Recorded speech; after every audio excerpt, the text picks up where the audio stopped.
with Dr. Louisa. And you know that we will not be disappointed. But before we dive into the presentation, we just have a few things to share with you, and just hold with us for a little while longer. I am just trying to click on this thing that says share, and it's not letting me share. So, here we go. Here we go. Here we go. Hmm? Yeah. Okay. So, where are we now? Oh.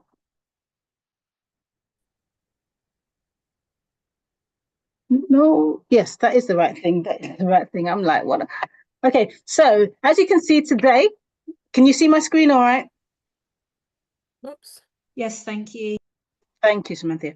So yeah, so today we have a presentation from our dear friend, Dr. Louisa Kgmotso, and she will be sharing with us your bodyguard within. Okay, you've heard of the bodyguard. This one is your bodyguard within. Okay, so we will be learning so much about this, and I can't wait to hear the presentation, but I have to wait. Temperance is good. We are called True Temperance International after all. Okay, so, oops. Oh, I went straight to the end. Sorry. Yes, that's today's Family Health Show. Sorry about that. We have a disclaimer, as we always do. So I will go through that. Charlene, okay, I'll go through this and then you can take it from this slide. So only a professional health practitioner can diagnose or treat medical conditions. Any information discussed on the True Temperance International Family Health Show is for educational and informational purposes only. Please continue to seek professional medical advice from your GP or health practitioner regarding any disease that you may be suffering from. So we are not on here to diagnose what you have. We are not on here to tell you to stop doing what you have been told to do, but we are giving you information. So please take note of the disclaimer. And as you know, this is where we are today. Last time on the Family Health Show, who was on here, Shirley? Can you remember? The clues on the poster. We had Noel Fender on with us last time in April last month, and it was about cleansing our bodies, and it gave us a challenge at the end. I don't know if it was two challenges, but Yep. a challenge Yep. at the end. Yep. So there were two challenges regarding turmeric and ginger, and the other one was to do with charcoal and drinking the charcoal. He gave us the specified, like, recommended times if you're going to go for the charcoal challenge, before and after a meal, because you don't want to take it straight after you've had your meal. And then the turmeric one was to do with inflammation, turmeric and ginger, with a little bit of black pepper to release the curcumin in the turmeric. And if you missed it, there's YouTube. Okay, so all our presentations, God willing, all our presentations are recorded on YouTube. So you can always go back on there, type in True Temperance International on the edit bar, and look for the last presentation. There was a part 2, so we did have a part 1. So both of them would be brilliant to go back and watch, or anything else that you've missed over the last, I don't know, 4.5, maybe 5. I don't know how long we've been going for as True Temperance International. I'm sure somebody could tell me. So yeah, so that is there for you. You are here today, and that's what's important. You are here today. So let us move on with this little slide. So Shirley, yes. So we have TTI is on social media. We're on Facebook and we're also on Instagram if you'd like to follow us. It's under True Temp for Facebook and Instagram as well. Instagram is tti.org. So if you'd like to follow us, please do. And the website at the moment is under construction. Hold on. No. I keep doing this for the last 3 months. I keep using this same slide, but I need to get rid of that thing that says under construction. So feel free. You can go to ttinternational.org as well. So there's 3 options for you: the website, the Facebook page, and Instagram. we are active on all three. But yeah, carry on, Shelley. No, that's that's it for that page. But yes, if you want to follow us, please do on our social media pages. Thank you. Kevin Lee. So for those who have not booked, please book. So the bookings are open. So it's called Awake and Arise, a call to the truth and health. So we have Pastor Lawrence Johnson from the UK and Elder Chris Hudson from the USA, who will be our main speakers. But the individuals on the right-hand side and below, these are our workshop leaders. So we have Pastor Davis, and he will be doing about your mental health, so nature and your mental health. Dr. Lucille Fifield, she'll be doing optimum colon health. And at the moment, there's so many cases when it comes to colon cancer. So this is will be a workshop when it comes to our colon health and looking after it and eating foods. And I'm sure she's going to be sharing cleanses as well of how to look after your colon. And we have Sonia Barnes, the microbiome. So mind correction. So Sonia is going to be talking about how our gut affects our mind, and also your mind affecting your gut as well. So yeah, so Sonia will be talking about that. Louise will be making home remedies, natural remedies. We have Marcy Mendoza. She'll be doing the herbs from the garden and how to look after it medicinally. We have Sherry Campbell, and she's actually going to talk about the lymph system. So how to drain your lymphatic system. And then we have Maxine Dennis on Dress for Health, of how clothes that we might be wearing is how that can affect our health, whether it's terms of the fabric or what we wear, how we wear it. How can these the clothing, shoes, whatever it might be, when it sits on our bodies, how it can affect our health. And then we have Joanna Daniels, and she will be doing healing from trauma.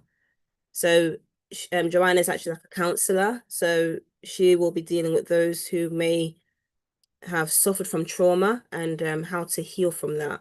So yeah, good workshops. And this is not it. Also, the children are having something as well. So the children will be with a lady called Deirdre, and she's actually a teacher, and she would do activities with them. And then in the morning and in the afternoon, they'll be doing a little bit of baking, cooking and baking with Adenike. So yeah, it's a jam-packed one. We still want you to come and rest, but yeah, it will be a lot of teaching, preaching, and healing with the therapies as well. Thank you, Shirley. And we've also got something for the teenagers as well. Oh yes, I forgot about the teenagers. Sorry. Yes. So Sharon, go on. You say it. No, that's all I was going to say. Really, we've got something for the teenagers. So bring the family. It's going to be a family week of health, health emphasis, health learning, practical demos as well. So things that you can learn to implement within your own health or your own ministry. And we're all on this road to be more effective in knowing how to look after our physical, spiritual, mental, and emotional health. Yeah. Okay. So yes, we still have the Bible study, the book club on a Friday. This is led out by Chris Higgins, who's on part of the True Temperance International team. Next Friday there will be a break, but it's most Fridays. We're going through the Great Controversy. This is from. It's normally currently it's starting about 8 o'clock. I suppose with the night, the sunset being later. So currently it's 8 o'clock, the starts, but do stay in touch with us on our social media. So whether it's WhatsApp or Telegram, and you will get the current information for the week that we would be in. So we will be starting chapter 39, the time of trouble. We had an amazing study last night as we were rounding up chapter 38. A lot of it's very interactive. If you've never looked at the book, The Great Controversy, doesn't matter that we're in chapter 39. Join us anyway. If you have looked at the book Great Controversy and you have something to share, join us. If you have nothing to share, but you just want to come on, curiosity, join us. There is going to be a wealth of information and looking at it in a way perhaps you may never have looked at before. So yes. And so just a reminder of our website, truetemperanceinternational.org. And finally, I did mention the Telegram groups, and this is how you can access them. So those are the links. If you take a screenshot of that, you will be able to see how you can stay in touch with us on Telegram. We have 3 groups. The Women's Wellness Group. So that's, well, basically they're groups where you can discuss particular issues to do with your health. So we have a women's focused one, a men's focused one, and the spiritual health group, where you can get encouragement from each other through devotions. And if you have prayer requests, it's what you make of it, really. So that's what it is for you to stay in touch with us. And this brings us back to today. So as we said, we have our sister in the wings waiting all the way from, I'm going to guess and say, sunny. Okay, I could be wrong because it could be dark out there now, but I'm going to guess and say sunny South Africa. We will stand corrected if we are wrong. Okay. So, Shirley, do you have a question for Dr. Louisa before she comes on? If you could just think up something, because not everybody knows her. We know her.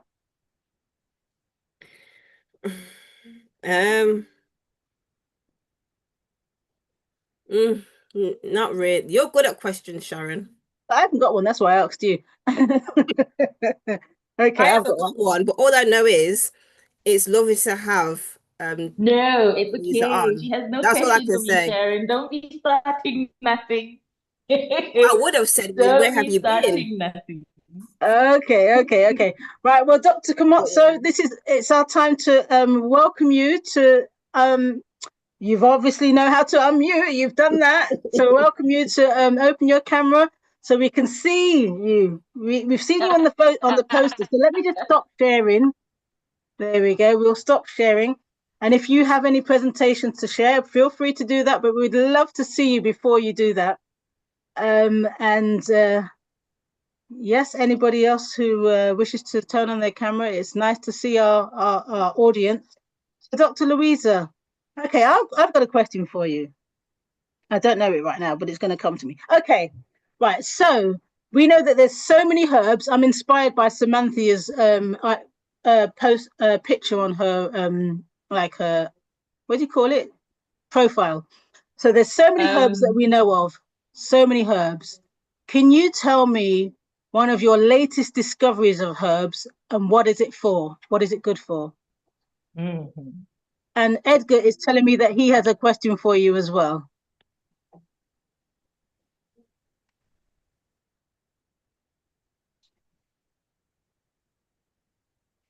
She's thinking.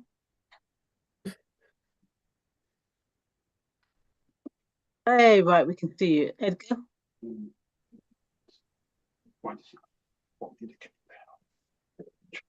Okay, so the 2 questions are, we can't hear you yet, Dr. Louisa. I'm back. But it's the 2 question questions, I tell you. It's the question that interfere with. Okay. Sorry? Okay, whilst we're waiting for that, the second question is, what made you get interested into natural health? Well, okay, what gave you the desire? He says, because she's a doctor, isn't she? Okay, so what made you get interested into health and natural health? And hi, Auden, lovely to see you. Okay, Sharon, nice to see you. Thank you. So, Dr. Louisa, we seem to have lost you. We saw you and we heard you. Hi, can you hear me now? We can hear you now. All right. Okay. I might need just 2 minutes maybe to move my Wi-Fi closer to me so that I have a backup. But I didn't hear the first question. I only heard the second question. Okay. Hello, good evening, good afternoon to everyone. It is not sunny. It is cold. We are in winter. So I've got the heater on. I've got the fireplace ready, and I've got the gas heater on standby because it's been cold this week. So I'll answer the second question. You'll repeat the first question. Well, I got into medicine because my mom didn't want me to study law, so I needed something to keep me busy. But when I was in medical school, I actually liked medicine. I thought, wow, I actually get to help people. And then I graduated and I started working, and then I realized, no, I don't get to really help people. I'm just a glorified drug dealer. And so I quit medicine, and the Lord came and found me where I was doing my own thing because I had walked away because I did not have the healing powers of Christ. And then I learned that there was a better way to do the healing arts. So I came back into the practice of medicine according to God's design because it works, it made sense, and it glorifies Him, and it shows that He still cares. For me, the health message was a message of love from God to His people. He had not abandoned us, and that's how I ended up in the Adventist faith. So that's why I'm still doing this. Whether I get paid or not, this is what I do. This is my mission and my purpose. Everything else is an extra that He adds. So yeah, I didn't hear your first question, but I'm sure we could skip it. Well, you never know. There could be somebody that's waiting because you did. Right, so I can ask the question. Did you say you need to move right now? No, I didn't hear your first question because my internet cut. Okay. Well, the first one was, if you can tell us one of your latest herbs that you may have discovered, or even if you've not just discovered it, a herb that you've just realized something new about it, how it is beneficial to us. So a recent herb. Okay, I'm gonna speak to the herb that I love, that I think everybody should have in this day and age. I don't know if I've mentioned it before, but it's always ashwagandha. It's a beautiful adaptogen. It adapts to your body. So many people are living in stressful times. I'm seeing a lot of people whose adrenal glands are not working, environments are toxic, family is toxic. It's like there's nowhere to run. And a lot of the people I deal with are non-Christians, or even if they are, they don't understand the signs of the times. They're not Adventists. There's a lot that we know. And because we understand prophecy, we understand the time we're living in, and we understand that there's so much that's squeezing us from all directions, right? Stress is sky high and all of these things. So ashwagandha is one of the things I almost on a regular basis prescribe. I always have some in the house. When I was working in the office, I always had some in the office, and I would just hand it out. And so what it does is it lowers your cortisol level, which is your stress hormone. Because if your stress hormone is too high, even your ability to think and to understand, you could be on the show and you want to learn about the immune system, but there's so much that's stressing you that you can't focus and you can't remember anything you heard. So if you have ashwagandha in your house, I would say go make yourself a cup of tea of ashwagandha, add some ginger to it because otherwise it tastes so woody. And then just enjoy it. It helps calm you down. That is my herb, and I don't think it's gonna come down from top of the list. Okay, thank you so much. So ashwagandha it is. If you've never heard of it before, I'm sure someone's going to type in the chat how to spell it. And Audrey is saying, we have missed her. It's been a while. Welcome back. Thank you, Audrey. And look at that beaming smile just for you. Okay. Can we come for a one-day session? Okay. I'm not quite sorry. This is to do with the Kevin Lee. Can we come for a one-day session, or will any session be available via Zoom for a fee? Okay, we will deal with that question. I'll ask Edgar. We'll deal with that question towards the end.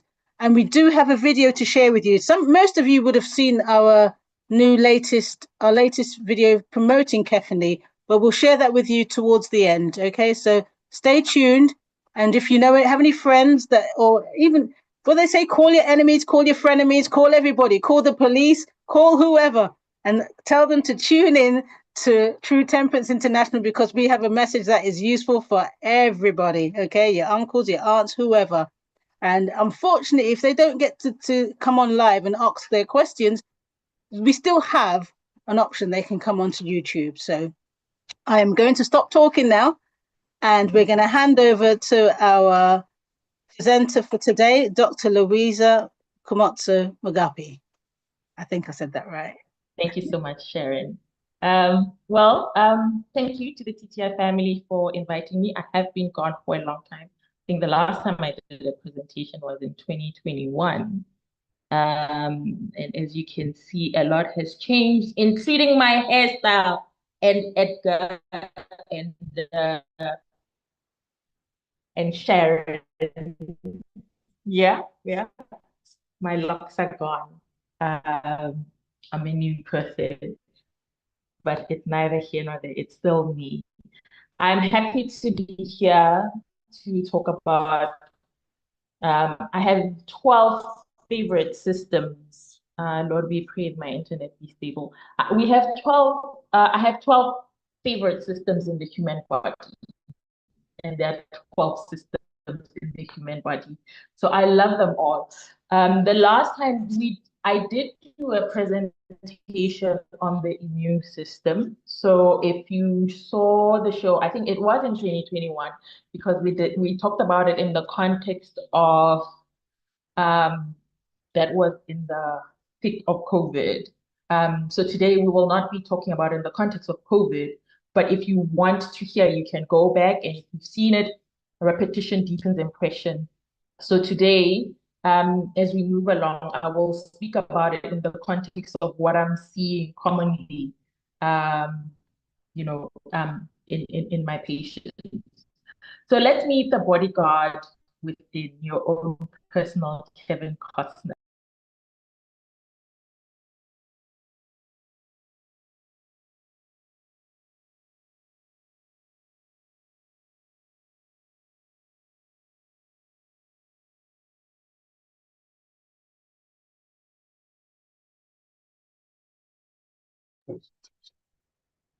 Okay, I think perhaps Dr. Louisa's bandwidth might have thrown her off. So we'll just have a quick look and see if she's still on. We were just about to meet our own personal bodyguard, and she said something like "not Kevin Costner" or something. I heard that, and then she disappeared. Okay, so we have some prayer warriors on here. So please continue praying that we will get Dr. Louisa back on the platform very soon, very shortly. So Edgar, there was a question in the chat with regards to Kefan Lee. He's right beside me, so I'm not just talking to myself. Samantha asked, with regards to Kefan Lee, can we come for a one-day session? Can we come for a one-day session, or will any session be available via Zoom for a fee? What about the one-day sessions? You can definitely come for a one-day session. If you go through the try booking, or if you call the telephone number, there's a hotline number that we use. And if you speak to somebody, leave a message, they'll get back to you. And the answer is yes, you can come for a one-day session. In terms of Zoom, it won't be, all the programs won't be Zoomed. There'll only be one or two programs that will be a live presentation. So really, if you're really interested, the best way to experience is to actually come and experience. There's lots of things, there's lots of wonderful speakers. It's going to be in the beautiful countryside. It's going to just be health, and spiritual food. And rest. So my suggestion is, although there's a cost, I think it will be well worth it. So please come to Cafe Link. Yes, and you can also have access to health products as well. Yeah. Okay, I do believe we have Dr. Kgmotso back. So I will be quiet and we will continue to be introduced to the bodyguard within.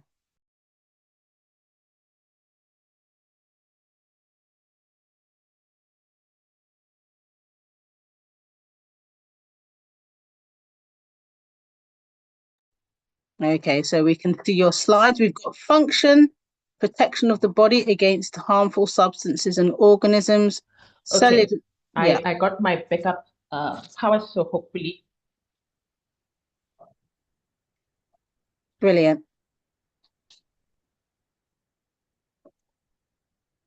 All right. Can you hear me? We could hear you very well, and now it's gone a bit bitty. Okay. No, that's good. That's good. Apologies. I think we should be okay. We're good now. Okay, let me change my primary internet. So is it okay? All right.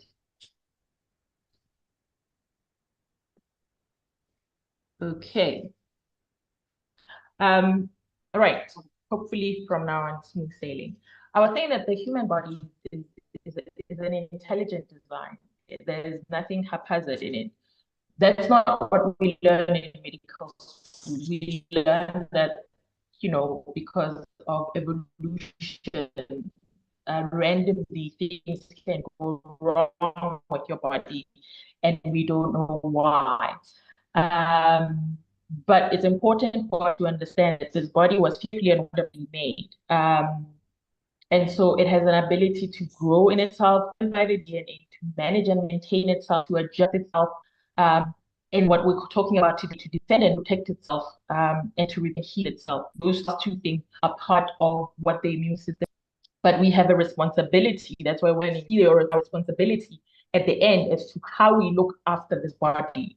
And today, particularly, how we look after our bodyguard. Because without your bodyguard, then you're a hit target for any and anything that comes at you in this world.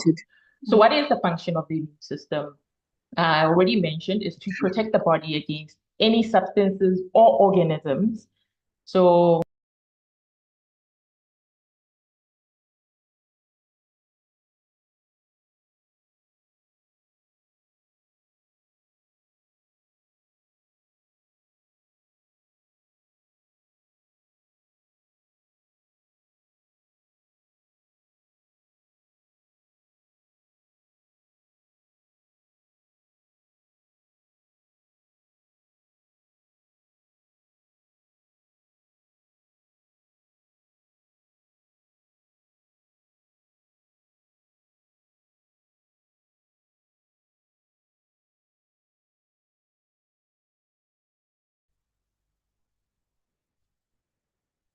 all right. My apologies once again. We should be fine now. I have switched my internet source. I think this one is a bit more stable. So protection from harmful substances and substances including things that we apply on our body, and from organisms, right? Infectious organisms, but also to protect us from changes that happen within our body. I heard you were talking about cancer at the beginning, and we're seeing an increase in cancers, especially things called turbo cancers, which are you're seeing somebody first diagnosis and they're stage 4, and within a couple of months they have died. Our immune system is supposed to make sure that when there are cellular changes that happen, it deals with it. It repairs what it can repair and it kills what cannot be repaired. That's the function of the immune system. So it keeps us secure from external dangers. It's almost like an army, or border patrol, whatever they call them, the guys who are at the border of every country. So it's secure from external dangers, including your own fence in your own yard. But it also defends against intrusions, but it also manages what is happening within your own household. So if you imagine your household, there's a fence, there are windows, there's a wall, there's a roofing, there are all these security measures, and even within there are mechanisms of ensuring that any harmful intruders and any changes that happen does not make the household sick. So it is with your body, which is a household. This is the work of the immune system. Now, there are 3 different levels of protection. Level 1, level 2, level 3. Level 1 is literally just security. You can imagine the parameter. Level 2 is protection. So if you could have a security personnel at the gate, and maybe you could have guard dogs. So that's the level of protection. And level 3 is the defense. I can't liken it to anything in the house. I like SWAT team because I used to like those kind of movies, those very intelligent teams that come in and they are specialized. So level 3 is a very specialized. Level 1 is just perimeter. And then level 2, it's like no speciality, but you're there, that is what your job is. That's how our body works. Right. So this is what it would look like. Level 1, which is the perimeter, it's non-specific. There's physical barrier, your skin, your mucous membrane, that's even inside of your mouth, your nose, even inside the lining of your gut. There's a barrier. I talk a lot and in detail about the barrier inside when I talk about the microbiome in leaky gut. Stomach acid is part of that barrier defense. And then there are also mechanisms that help when we cough and sneeze and vomit and have diarrhea. Those are also mechanisms to saying, look, there's something that's trying to come in. Let's get rid of it because it's going to cause us harm. So non-specific physical and chemical barriers, level 1. Level 2, I've spoken about it. These are for protection. They are non-specific, non-specialized. I would rather put it that way. They're non-specialized. So these are your general white blood cells. Anytime I treat a patient, I always do a full blood count, no matter who they are, because I want to know, because it gives a clear picture. Just last week, I saw a gentleman, and I've been treating him specifically for asthma, and that was getting well. And his asthma used to be so bad, we just didn't even get a chance to do anything else. And then I said to him, come, let's do your blood works. And we looked at his full blood count. I was not expecting anything, but I always check. And then I saw that his white cell count was low. So I called the lab and I said, can you then run the adaptive immune checks? Can you check for me his cell levels, especially his CD4 levels? And then discovered, lo and behold, his CD4 was quite low. And, so then we had a conversation about that. And then I got clarity. And then now we know that he's at risk of being easily infected. So it's always good to know what your protection levels are like, because if they're low, you will find yourself recurrently getting sick because you don't have enough protection. And then level 3 is what we call the adaptive immunity, where you've got these cells and you've got these antibodies. I think a lot of us have heard about antibodies. They are made specifically by your body against something. So if you've had chickenpox, you would have antibodies against chickenpox, and that's why, as a general rule, you don't get chickenpox again, because those cells specifically made an antidote for you against that pathogen. So these are the 3 levels, and literally I'm just going to quickly break them down again so that we understand this bodyguard that's within. So as you can see, it's not just one element, but it's multiple elements all working together for your security, for your protection, for your defense, right? We've spoken about level 1. Again, this is the barrier that I was talking about. Your skin on the outside, and the skin must be right. The barrier must be right. I'm on a new property, and then I realized there were these animals that were just coming in and out, and I saw that, oh, on my barrier there are cracks and holes in some parts, and I said, well, that defeats the purpose of having a barrier. So if your skin is not continuous, if the layers are affected, if it's too dry, or even too wet, if the pH is all wrong, if the organisms that are supposed to be on your skin are not there, then your barrier is not in good working condition. So it's important to understand that, including the mucous membrane. There's supposed to be mucus, but not too much, right? The pH is supposed to be right. There's supposed to be natural organisms. Natural organisms are your microbiome. It's important to remember that. I will come back to it. So these are the things you need to have: healthy skin or healthy mucus, with a layer of mucus, but not too much. And then on top of it sits mucus or oil. And on top of it sits the good bacteria that forms part of your defense, your immunity. I didn't talk about this in the last presentation. So that's why I said it was in the context of COVID that we're speaking the last time.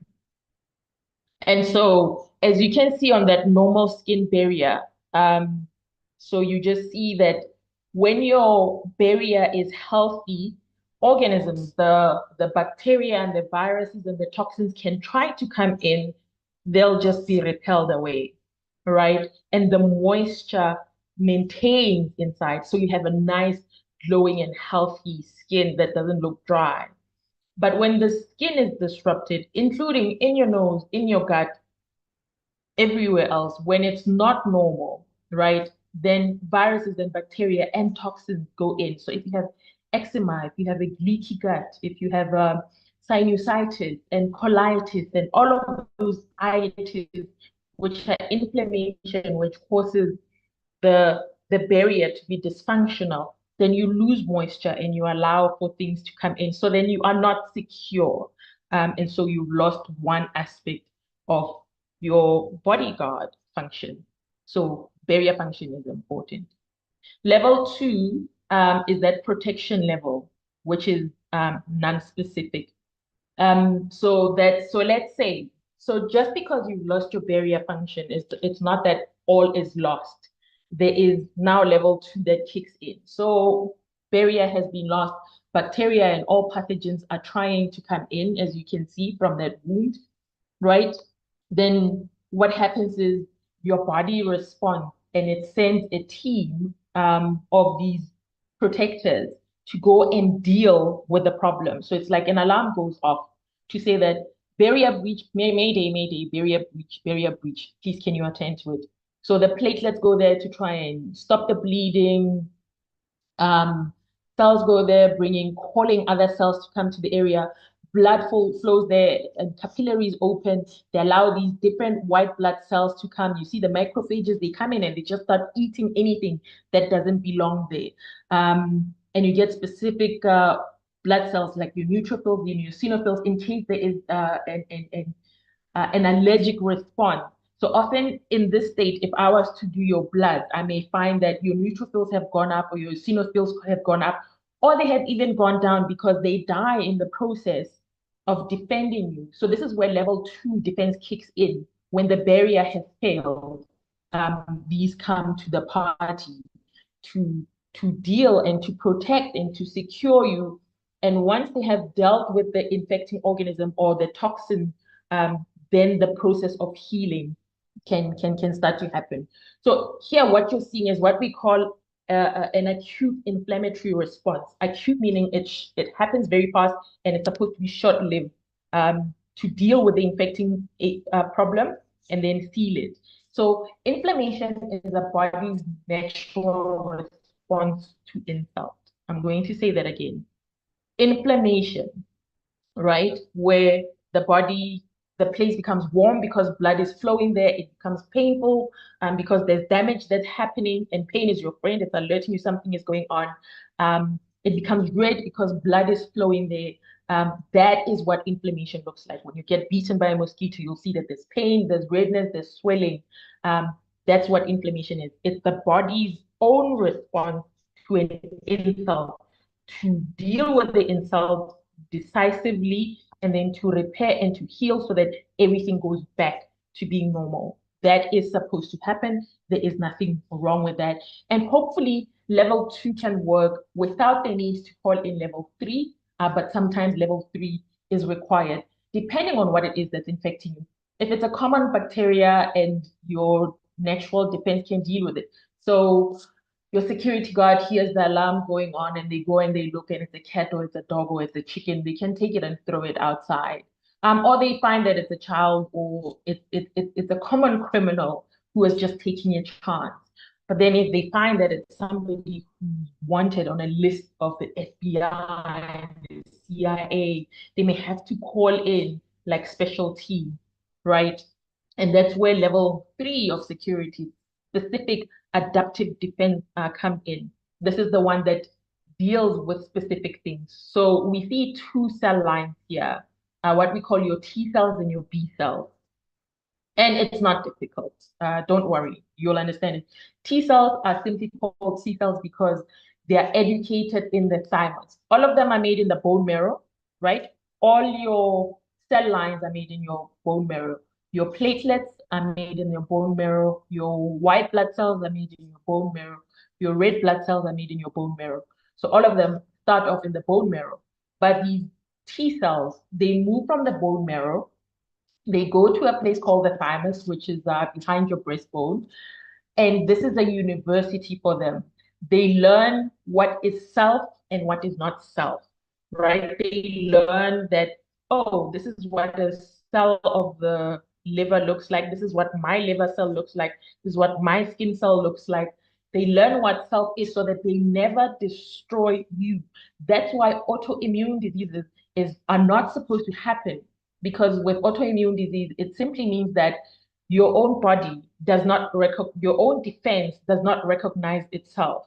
And this bodyguard that you have is the most intelligent and the most ruthless system, ruthless in the most powerful, let me rather put it that way, to deal with invaders. So then when you deal with yourself, that's why people with autoimmune disease will tell you it's a horrible condition to have, because when this defense turns against itself, it destroys. So you don't want that. That's why we want to have our T cells. They recognize what is self so that they don't call the killer cells to come and kill what belongs to self, right? So these are specific cells. So let's start with the T cells, the thymus cells.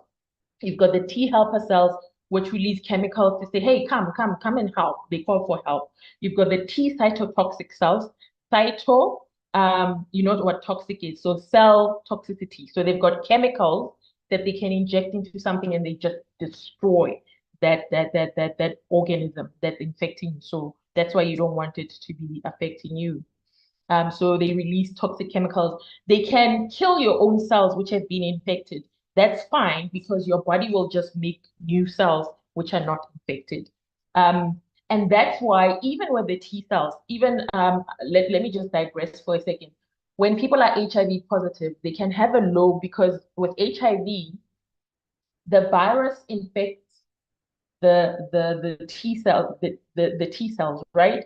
And then so your CD4 levels go down, right? And then people are thinking, oh my gosh, what am I going to do?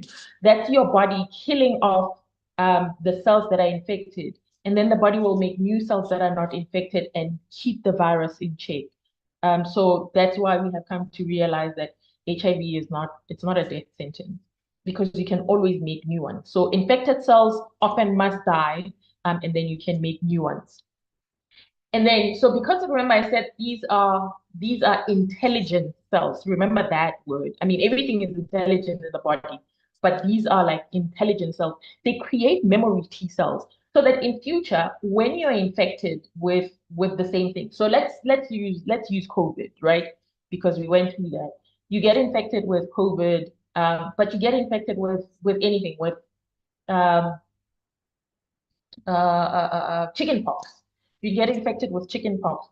Your T cells will make memory cells so that in future, if you ever get infected with that, there's memory so that they recognize, the T cells will recognize it easier because they come in and then they analyze, take the thing apart and say, what is this? What is this? What is this? And say, oh, okay, no, this is the COVID virus, or this is the chickenpox virus. They recognize it fast and then they can call specific cells to come in. So the T cells work together with the B cells. Your B cells are the bone marrow cells. They make antibodies. That's what AB stands for. They make antibodies once the organism or the invader has been recognized. And then the antibodies, what they do is they neutralize the invader, or they neutralize the chemicals that are made by the invader. And then, so when you're infected, the antibody levels will go up.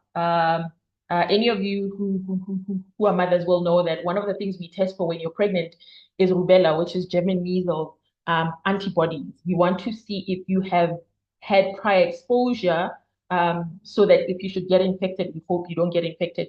The body quickly recognizes it and deal with it because it's quite dangerous in pregnancy. If you're to travel often, they will ask you if you work in a hospital, they will want to know if you have antibodies against hepatitis B. So we will check, do you have antibodies? So do you have memory? And many people be like, but I've never had hepatitis B. How do I then have antibodies? This is where some people get vaccination, so that they can have the antibodies in them. Point here, I'm not saying you should get vaccinated, neither am I saying you should not get vaccinated. I'm just explaining that you can get natural immunity and you can get immunity from being vaccinated. So I'll give you a personal example. I have never had chicken pox, right? So I don't have T cells that can recognize the chicken pox virus, and neither do I have antibodies. So when I was traveling to the US, they took my blood and they said, you don't have chicken pox. We will vaccinate you against chicken pox. And I kindly declined. I said, I work with patients. I've tried to get chicken pox. I seem not to get chicken pox, even if I handle patients with my own bare hands. So I would rather you not bleach my skin and put something directly into my system to try and get this to happen, because if my body is refusing to get it naturally, I will not get it through vaccination. I did not want that kind of immunity. I want natural immunity. I would rather be exposed to something and then build natural immunity. Hepatitis B, working in the hospital, as an intern, I got the first injection. I did not like how I responded and reacted to it. I asked for exemption to not be, and I said I take full responsibility if I should end up having hepatitis B. So I don't know if I have antibodies against hepatitis B. So mine is to make sure that my system, I don't like the idea of breaching the barrier to put into the body, because as I explained, the body has 3 levels. It's the barrier, which is the skin and the mucus, and then it's your non-specialized response team, and then your specialized response team. I don't see why I have to reach level 1 to stimulate level 3. Personally, for me, that is not making sense for immunity that's only going to last about 10 years. And then I have to keep getting boosters. Whereas measles, because I had it when I was 6, I still have antibodies against measles. So if I should be exposed to a child with measles, my T cells would quickly recognize it, will quickly remind the memory B cells, and they will make antibodies to deal with the infecting agent, so that maybe I'll have a fever for about 24 hours and then I will be fine again. This is level 3 of defense. And you can see in this graph that when you're first exposed to something, right, you have no antibodies, and then you start to build up these antibodies, and it goes up, and it gets to the peak, right? And this is what I said, when you're no longer infective and everything has been dealt with, your antibody levels drop down, and all you have primarily are your B memory cells, so that when you get infected again, very quickly, your body can mount a response and it can create a lot of antibodies, and it can clear that infection in your body very fast. This is the beauty of the Bodyguard that you have in your body. So what's important with the immune system? Keep all levels appropriately functional. I think a lot of us, we tend to neglect the physical barrier, but it is important, because the other 2 now, it means already there's a breach. So please look after level 1, because that's mostly what you can deal with on a day-to-day basis in the products you choose to use on your body, in how you live. If you're predisposed to having, especially things like eczema and sinusitis, where you're constantly inflamed in your nose, recognize that is the passageway to which viruses can come in, and other organisms. And if you have a lot of mucus, a lot of people, when they get sick with a flu virus or whatever, they get this mucus and they get a post-nasal drip, and it's ongoing. goes on and on and on and on. You create this biofilm. So there's a mucus in which now these not so good bacteria are hiding in that space that's supposed to be for your good microbiome. Often it's good to do an irrigation. In the same way that you would do a colonic irrigation, you can do a nasal irrigation and wash out that biofilm of thick mucus. And then you will find that you recover quite quickly. Otherwise, what I've seen is, especially in the last 2 years, people will have the flu or a common cold. They will then feel like they're recovering. They will have a post-nasal drip. So after a couple of drips for a couple of days, they're back to being sick. And it's because in those drops, there are viruses that have been hidden. And I always prescribe a nasal, not a nasal spray, but a nasal irrigation. You know, the one that goes in one nostril and comes out the other side, and all this gunk is coming out. You want that mucus to be gone, so you can make fresh new mucus, and then good bacteria will repopulate it so that it can fight against the bad bacteria or viruses or fungi or whatever else that's trying to come in. So keep all levels appropriately functional. Do not increase the work of any level. So when we apply toxins onto our body, we create work for our immune system. So we must just be mindful. Don't unnecessarily go and be mingling with other people who are sick.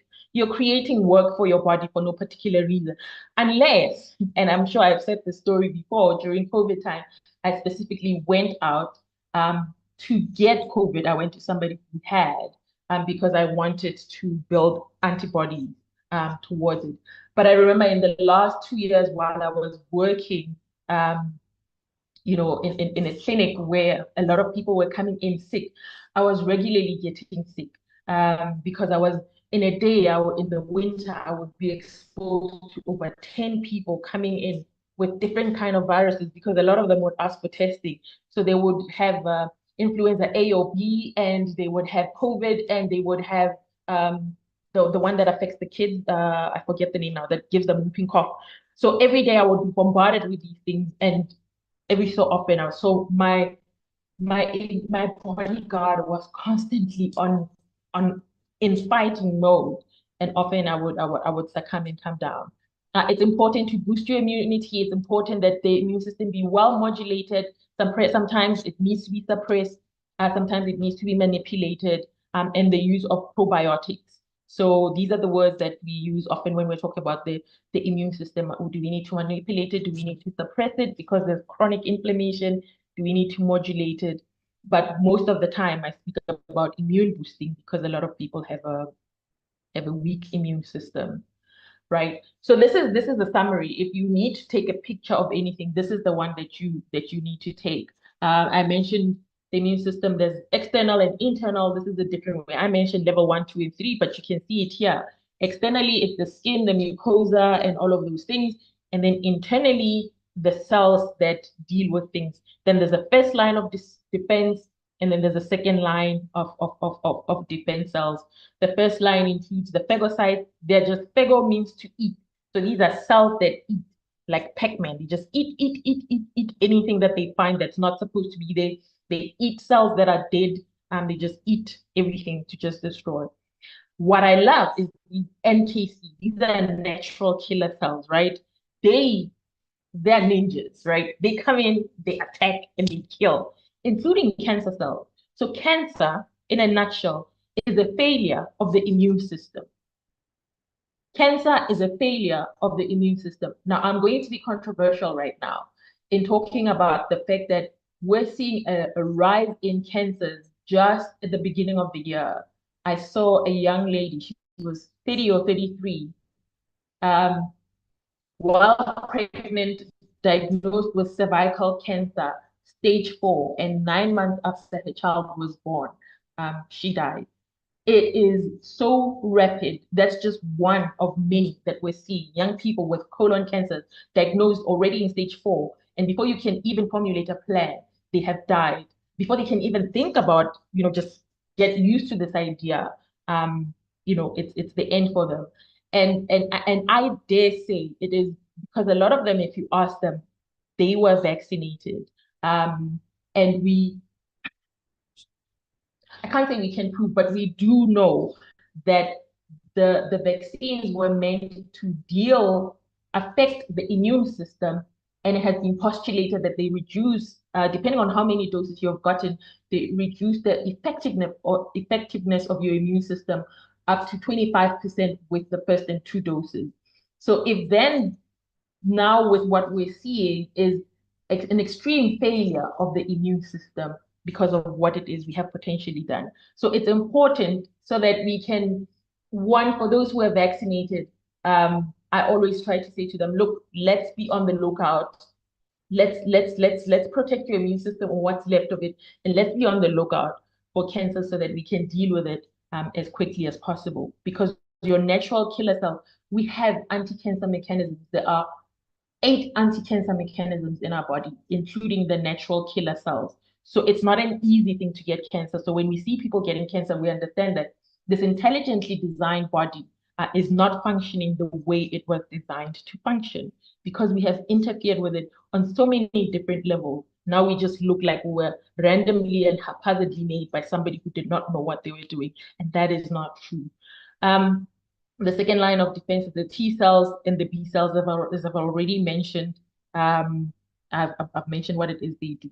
So this is a summary of your bodyguard. This is what it looks like. It's a T, actually. So now let me just quickly, 3 slides on the immune system and the microbiome. This has been a topic I've been fascinated with over the past couple of years.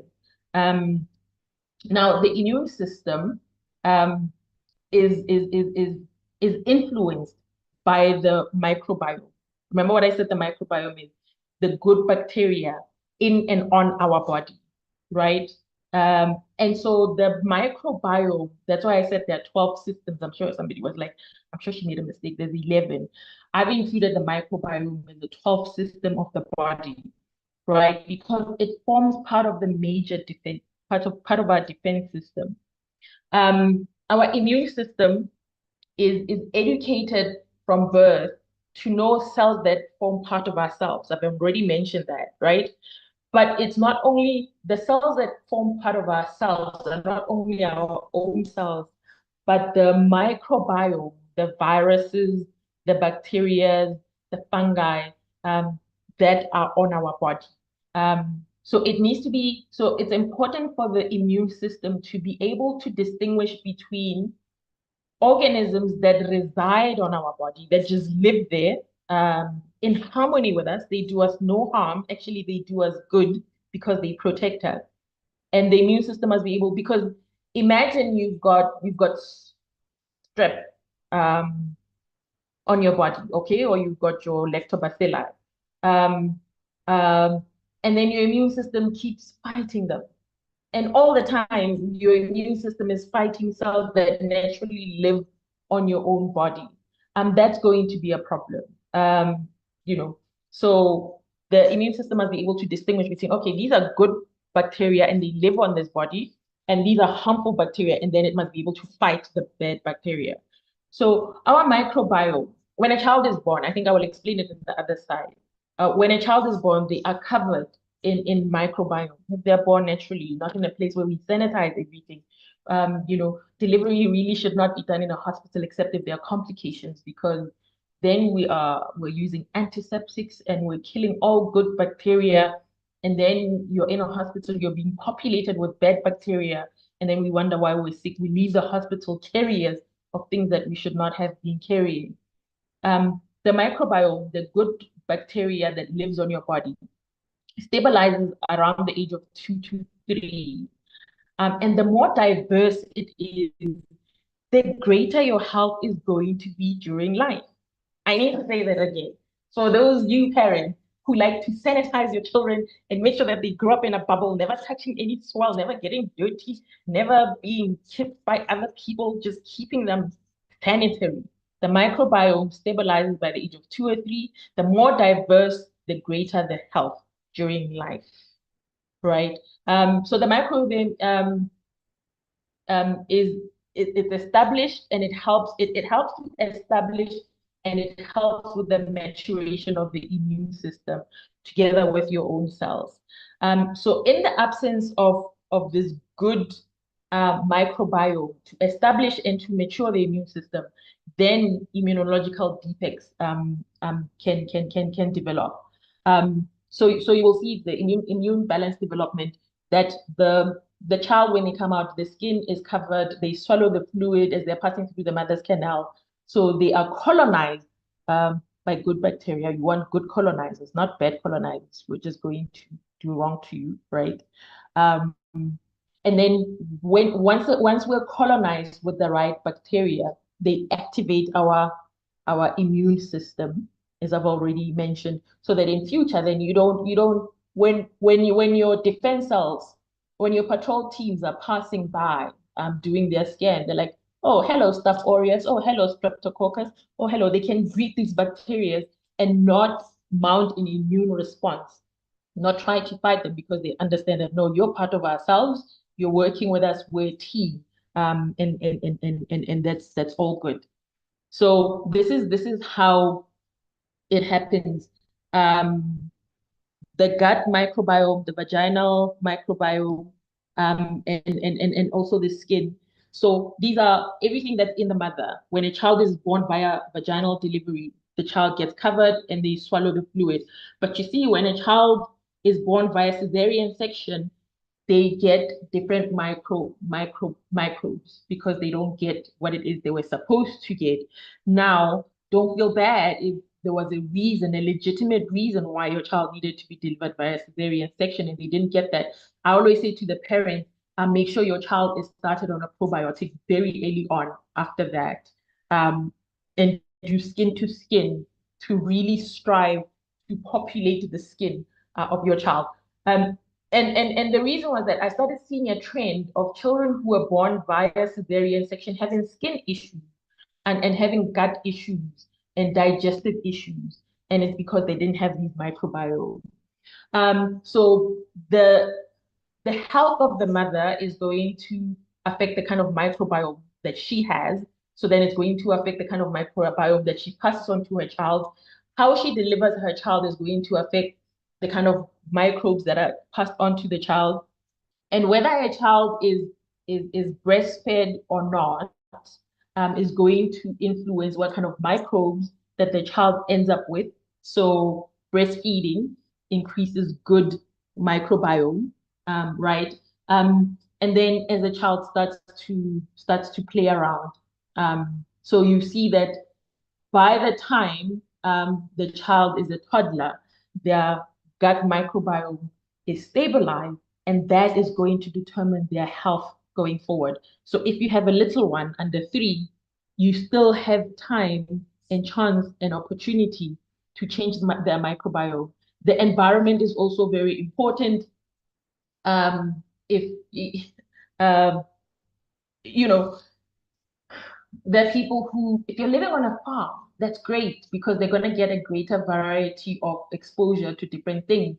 But you must also be mindful of things that might create allergies, especially if your child is prone to allergies like you are. So having dogs and cats and things like that, perhaps they're better off on the outside, so that there's not this constant exposure to things. So that's what is important.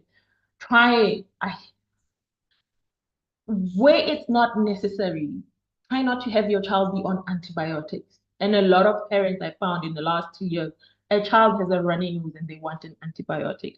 That's going to interfere with the gut microbiome. That's going to interfere with the child's immunity as they grow going forward.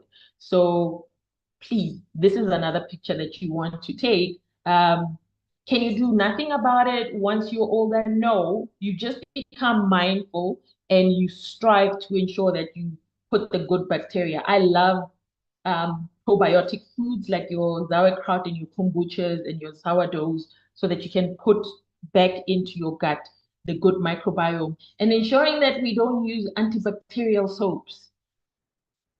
They kill the good bacteria. They hardly do much for the bad organisms that cause harm. So all we do is we kill our good bacteria, and then we leave our skin to be exposed to potentially getting bad bacteria or unbalancing the system because they don't kill fungal infection, and then you end up with a fungal infection.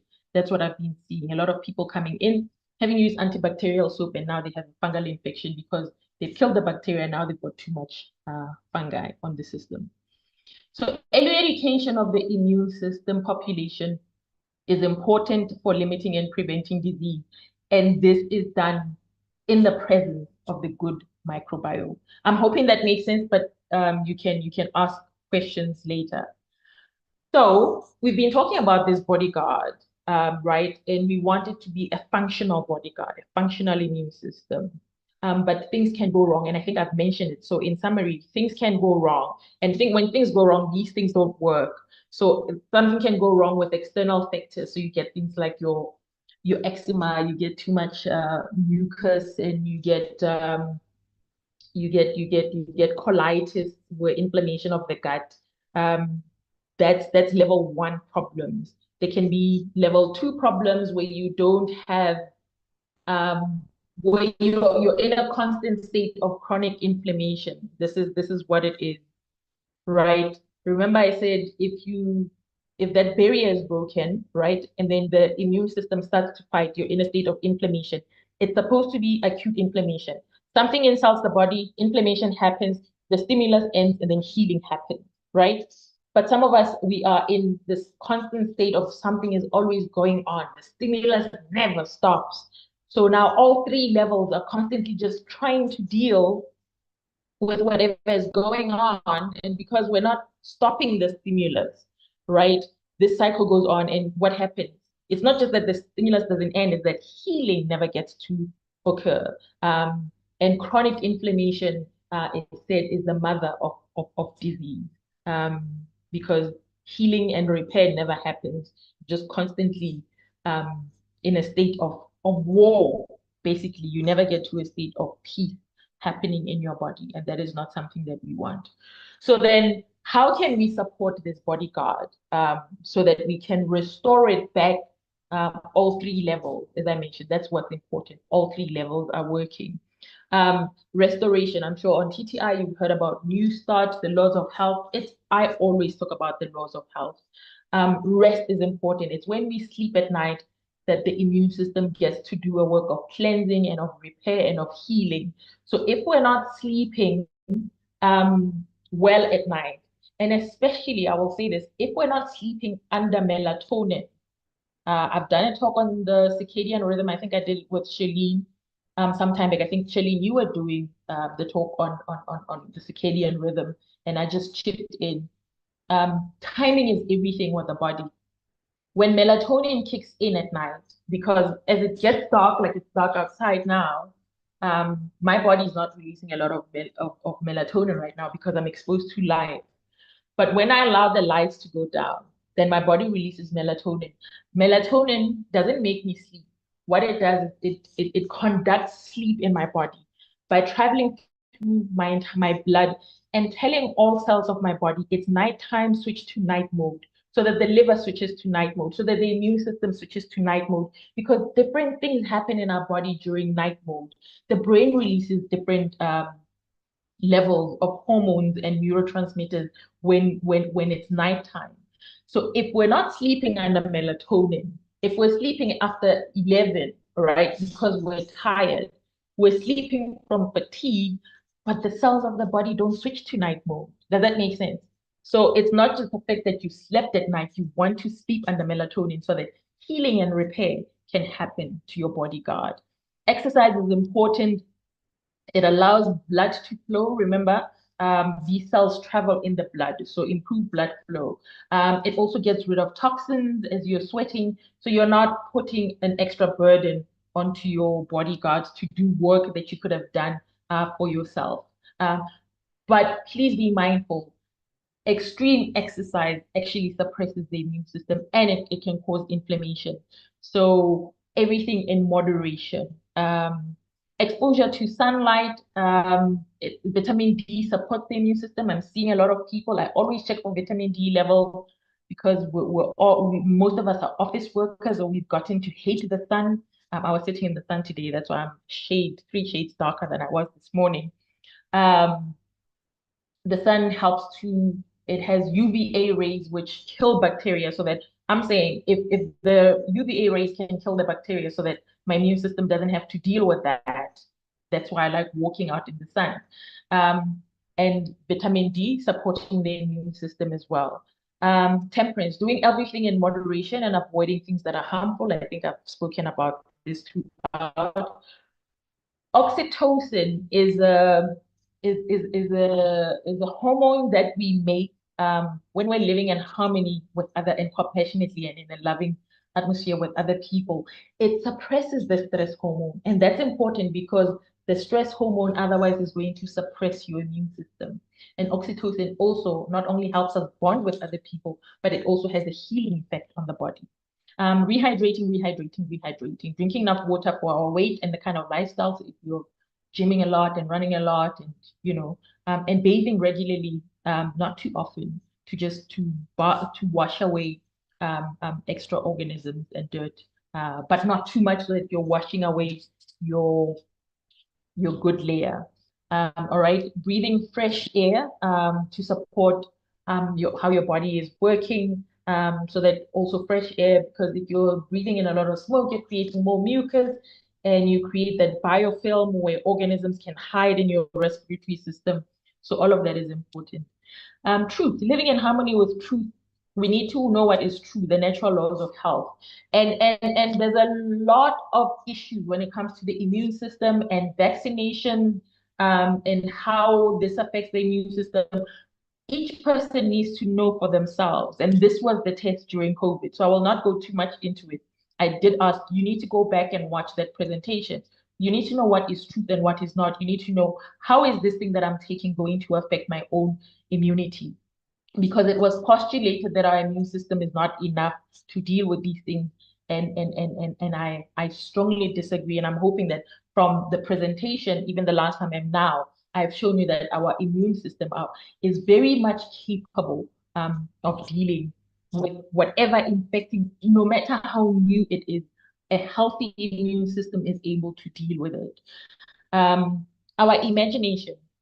Our thoughts affect our feelings and our state of being. So if you're constantly in a state of stress, then you're going to be not releasing oxytocin, but rather be releasing cortisol, the stress hormone, which suppresses your immune system. If you're constantly in a fearful state, like a lot of people were during COVID, and so you're in that state where your immune system is not working, that even you're not sleeping well, because stress will affect every aspect of your life. You're not eating well, you're not sleeping well. Maybe you're depressed, you don't want to go out into the sun, you don't want to exercise.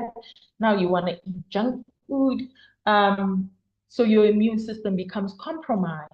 And when your immune system is compromised, you are at risk of infections and you're at risk of cancer because your DNA cannot be healed. And I'm not trying to scare you, but that's why for me, when I talk about imagination, it's also about meditating on the word of God, for he has not given us the spirit of fear, but the spirit of power, of love, and of sober mind. Okay, but when it comes to diseases, the promise of Exodus 15:26, if thou wilt diligently hearken unto the voice of the Lord thy God, and they will do his commandment and his statutes, he promises that I will put none of these diseases upon you, which I have put upon the Egyptians. Okay, but what if I get sick? What am I going to use? The leaves are for the healing of the nation. Because otherwise, many medicines shall you drink, and you shall not get well. So it's important to know who God is, what his promises are, and that he is the designer of this thing, of this body. One of the other verses that I love is that a merry heart doeth good like medicine, but a broken heart dries out the bones. What happens in the bone? What did I say happens in the bone marrow? Your white blood cells, your red blood cells, your platelets are made.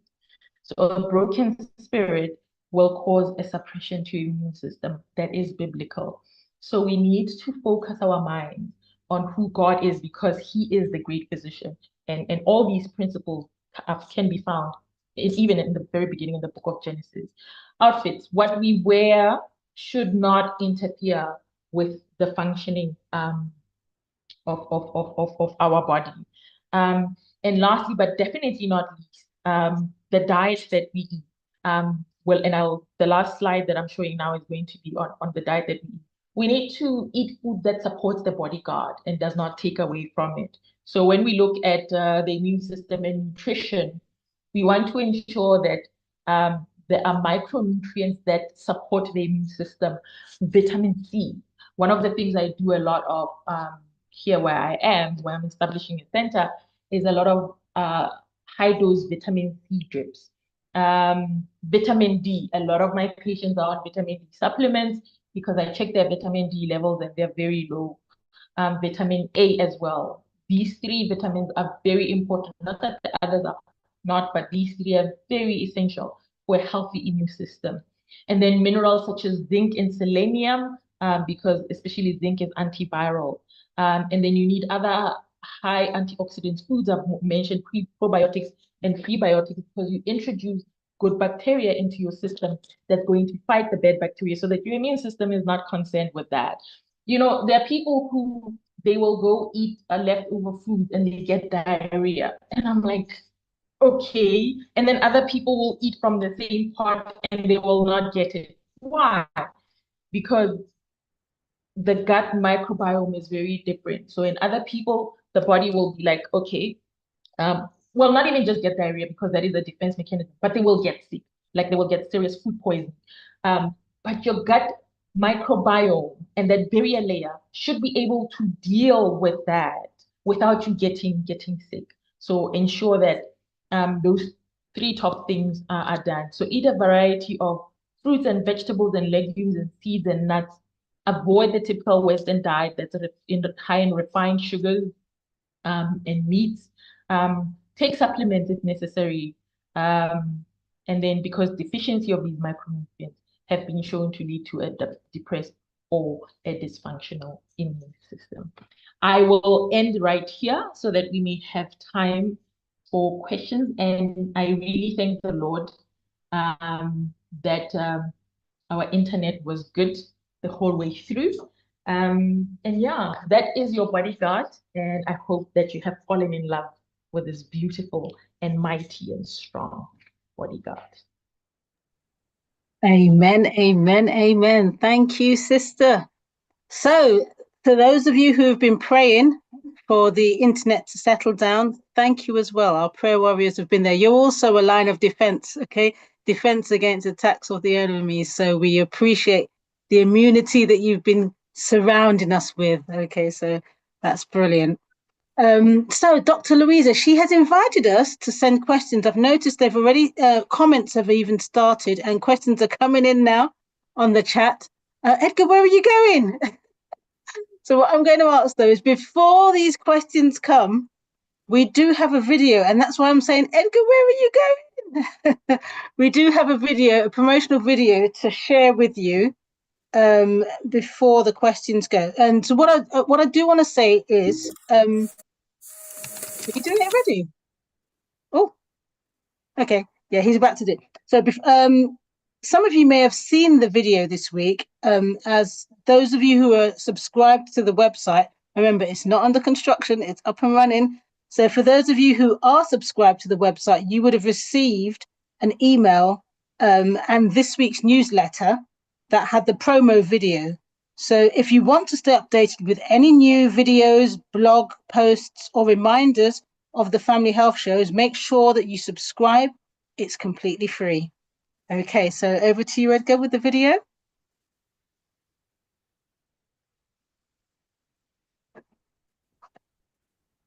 Good evening, everybody. I just want to give you my apologies. This is a video really more so for the mobile phone, but another one is coming.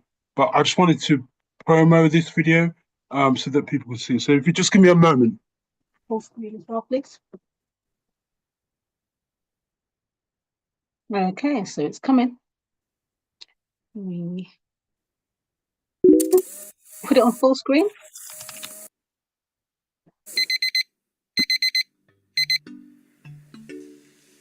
A call to truth and health. Kefin Lee is back. Yes, you heard right. Kefin Lee is back.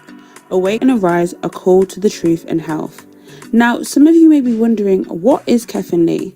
Well, it's a week health conference that takes place in the beautiful countryside of Wales, full of teaching, preaching and healing. Healthy and nutritious meals can be purchased throughout the week. 2 meals a day, so you don't have to stress about cooking during your stay, allowing you to be completely relaxed and have an enjoyable week, enjoying fellowship and eating well. Throughout the week, there will also be a daily pop-up store where people can present and sell their products, showcasing and promoting their small and upcoming businesses to everybody there. Being in the countryside, there'll be plenty of opportunities for walks, runs, and taking in beautiful views. We also have workshops full of teaching, preaching, and healing, men's health, women's health, and much more. And we have children workshops as well, so bring the whole family along as it is a family conference. We welcome all. When it comes to booking, you will see options for a standard chalet or an ensuite chalet. And we also have camping facilities, so if you'd want to bring a tent in camp, don't hesitate to contact us. Our main speakers for this week is Pastor Lawrence Johnson, Pastor Sam Davis, and Elder Chris Hudson. There will be morning and evening services and opportunities for prayers and testimony so that everyone can come together as a family and encourage one another through our own health journeys. And I can't forget to mention the beautiful music we got to experience throughout the whole week. It was divine and will also be this year. You may be wondering when and where it is. Well, it's actually going to be from the 25th of August to the 31st this year, 2025, and it's going to be held in the beautiful countryside of Kefenlee in Newtown in Wales. To secure your space before it's too late, use the link on the poster. And if you have any queries, don't hesitate to contact the number below. Remember to tell a friend and your family. We can't wait to see you there.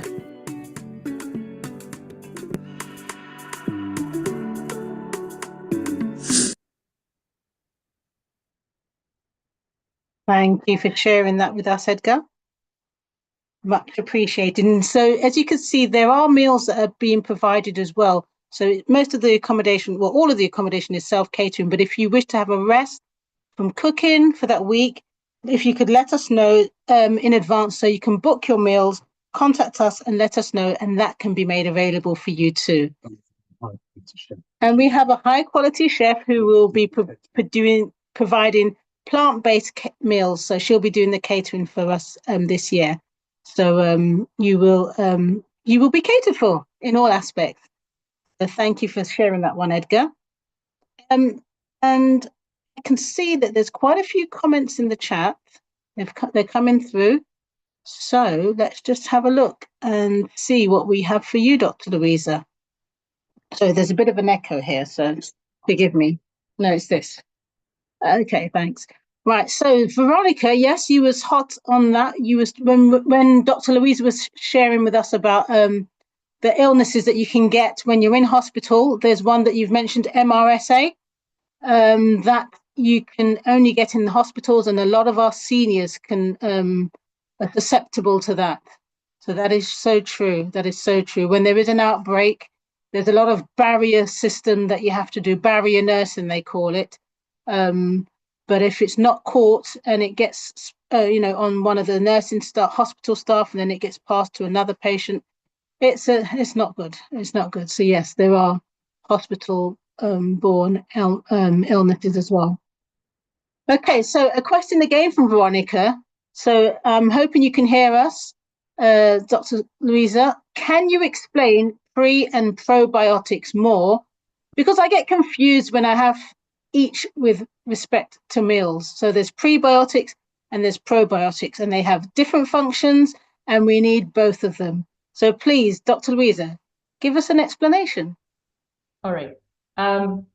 Simply put, probiotics are the live bacteria that comes into your body. So that will be when you have your sauerkraut, because that's fermented cabbage, so it's got bacteria in it. The yogurt, it's got live bacteria, that's a probiotic. Kombucha, kimchi, all of those things are probiotics. They've got live bacteria, and that's what you're wanting to introduce into your body. So maybe you don't need probiotics. Maybe you've got enough, good bacteria in your system. You haven't been on antibiotics in a long time. What you want to do is you want to feed those bacteria. So your prebiotics is the substances that feed the good bacteria. So your avocado and your banana and anything that has starch in it and fiber. That's what feeds your good bacteria. That's simply put. And the MRSA, it's Staph aureus that's resistant to penicillins and treatments. So a lot of the organisms you get in the hospitals are not responsive to general antibiotics. So then you get to be in big problems. But now it's not even just in hospitals. We're seeing a lot of people. So, let's say I haven't been on antibiotics and I can be infected with a bacteria that is resistant to antibiotics because somebody had it. So that's the direction in which we're moving, that the antibiotics that we have will no longer work because we've not used them responsibly. So that's just to add to that comment. Thank you. So we've covered a bit of the MRSA and the pre and probiotics, which they're all linked. And as Veronica was saying, yes, it is highly contagious. Yeah. Charlene, are you available to ask any of the questions? And have you been able to check if there's any questions on YouTube? Okay, so There isn't any. There isn't any. Okay. Right. So we've got another question here from KCF Life Church. I've seen that name on the book club. So Charlene, can you ask that one? If I can say the word. That's why I asked you to say it. Thanks. My white blood cells and neutrophil. Here's my phonics coming out here.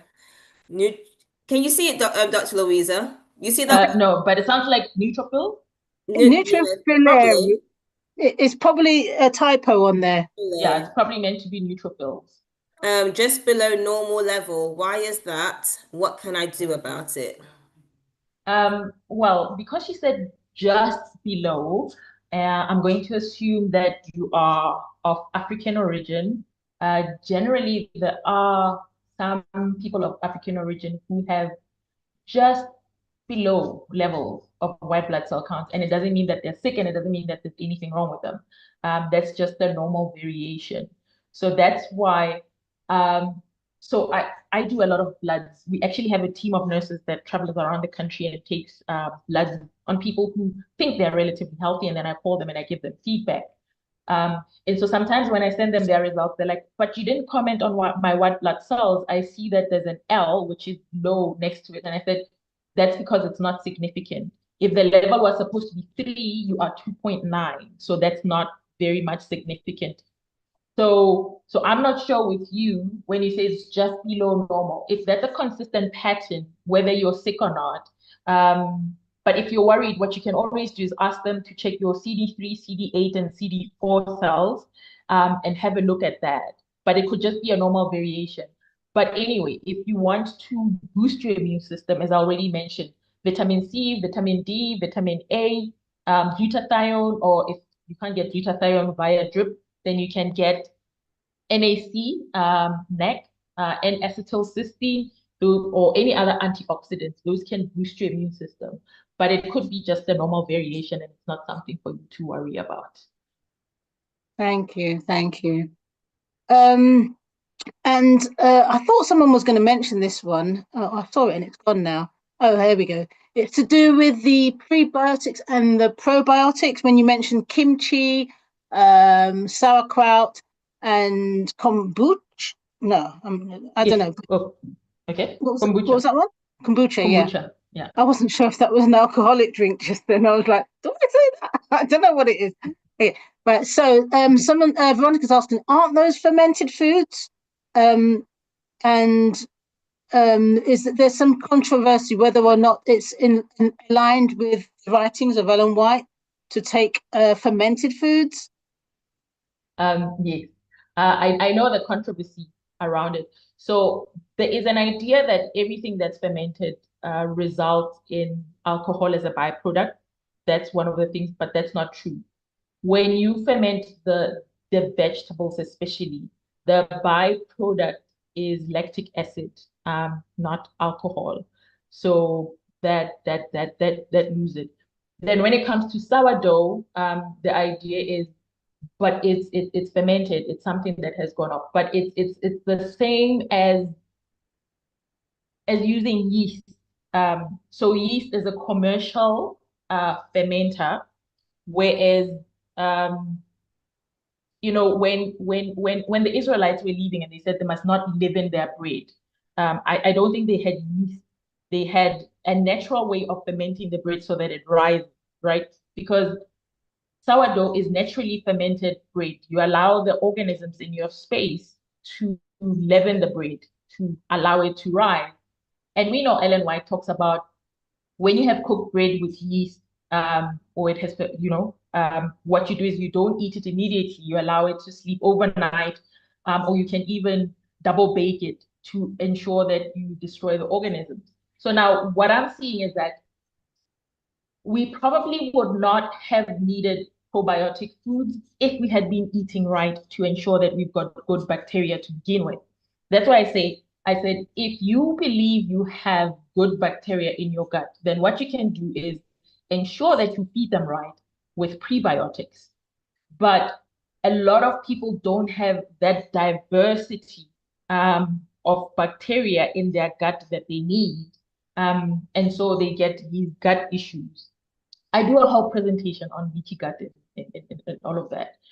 And so until you put the good bacteria in, then they can't digest foods. And also, fermentation is a process that also naturally happens in our gut. When those good bacteria get the fiber, so like sauerkraut, fermented cabbage, a lot of people who can't eat normal cabbage because it's quite strong, if your digestive system is not strong enough, you won't be able to digest it. You're going to feel bloated. But they can eat sauerkraut just as well, because what was meant to happen in the colon is now happening before. So the bacteria ferments the cabbage in the bottle, in the jar, so that by the time you eat it, it has already been digested for you and the nutrients have been multiplied in it. And so you're able to take it and get in the nutrients because you're not able to do the work of breaking it down. So I treat a lot of people who have dysbiosis, which is gut imbalances. And one of the first things in the first month is I put them on the short chain fatty acids that were supposed to be made by the good bacteria in their gut. I put them on that as a supplement to close off that leaky gut. I put them on something to create that mucus layer, and I put them on probiotics to put the good bacteria on. And then going forward, they can just be on prebiotics and probiotics every now and again, and a lot of their digestive issues go away. So that is how I've understood it. But if you are not comfortable, if you are convinced that this is not something I should be doing, then just make sure that you're getting sufficient prebiotics to feed your good bacteria and stay away from antibiotics because they will destroy your good bacteria. Thank you, thank you. So that was a thorough answer there. I hope that was sufficient to answer the question, although it rose a few more in my mind. I know. Can I ask that question? Let me get some clarification here. And by the way, I love when this doctor presents, even though you have an accent, you're very clear in how you logical, the way you communicate information and connect the dots. And that's very much appreciated. I remember this before. Now I understand why you say, except for the hair, because I was like, yeah, I remember her hair. I think she had locks or something like that before. Okay. So, and I remember you before because you were saying that you were trying to, quote unquote, infect yourself naturally with COVID instead of the shot and stuff. And I was like, oh yeah, I remember. But that's interesting how your immune system works. But anyway, that's not my meaning. You were trying to catch something and you couldn't even catch it. That's amazing. But you did do a lot of things to build your immune system up. So yay, immune system working. But what I wanted to ask was, if I heard you correctly, because this has come up on a lot of platforms, what you're saying is the sourdough bread we can eat, but just eat it a day old, like we are to eat fresh bread? Yay or nay? Then I'll go to my next question. Yes, because at the end of the day, once it is leavened and once it is baked, it is the same as your ordinary bread. It's just that the sourdough, it's naturally fermented. You understand? It's naturally raised by organisms in the environment, whereas the bread where you use yeast, you buy a commercial leavener for it, but both of them are leavened to create that gas through the organisms. Does that make sense? So then you would treat it the same way going forward, which a lot of us don't because we like fresh bread. Well, see, that's my question then. If they are both the same, then why would sourdough be any better than other bread if you're eating them at Okay, time? yes, okay. So, okay, in terms of leavening, they're the same. But what happens with the sourdough is it also has bacteria, because remember, it also has bacteria that breaks down the starch to make it more digestible. So for anybody who does not have gut issues, they might not feel any significant difference when they eat the two. But for anybody with digestive issues, where after they eat normal bread, they get bloated, they will realize that on the sourdough, they don't get bloated because the bacteria starts the process of breaking down the gluten and the starch in it so that it does not give you the same discomfort that your store-bought bread or the bread that you use a commercial leavener gives you. That's also another difference. So they don't get as much bloating, they don't get as much gas, they don't get as much discomfort. They find that it's very easy on the digestive system to tolerate. Okay. So sourdough bread is easier on the digestive system than other types of bread, even other types of bread that are, what's the proper word? What do you call those breads? Like amaranth, their original bread. Made with different grains. Yeah, well, the grains Yes. that are not wheat, not yes. wheat. Ancient Yes. grains. Yes. Like Yes, acorn, exactly. all of them. You're saying sourdough is even better than those. No, it's not. When you say better, that's not the right terminology I would use. So I would say it's that's why I said, so sourdough, you not only leaven the bread, but you also have the bacteria to digest the starch in the bread, because there are people who are not able to digest the bread. So you leaven the bread naturally, but the bacteria also breaks down the starch for you so that your body doesn't have to do so much work. So it's like with the sauerkraut. If you can eat your normal cabbage, you'll eat your normal cabbage, your body will do all the work of digesting it. When it gets into your colon, your good bacteria will ferment it there, right? So that you get all the nutrients. But when you eat cabbage, you get a lot of bloating and a lot of cramps and a lot of discomfort and a lot of gas. If you eat the sourdough, the bacteria has already done the work of breaking it, breaking the starch outside. And so, and it has already fermented it on the outside, not in your colon. So you have a lot of bacteria in there, which is going to settle in your own colon. And you have lactic acid, which is going to increase the acid in your stomach, because a lot of people don't have enough acid in their stomach as well. And you have the nutrients that were going to be made in your colon, like your vitamin B12. That's why fermented things are higher in vitamin B12, because vitamin B12 is made by bacteria that eat starch. So that'll be the difference between eating your normal cabbage and your fermented cabbage. So it's not that it's better, it's that the individual in front of me, what are they able to do? What's their body able to do? If they have digestive issues, I will give them fermented cabbage. If they have healthy digestive issues and they don't believe that they should be having fermented foods, I'll have them eat cabbage, and then they can also eat avocado. So the avocado will become the prebiotic to their own good bacteria. But I work a lot with people who are on meat diets and they have gut issues and generally unhealthy and nutritionally deficient.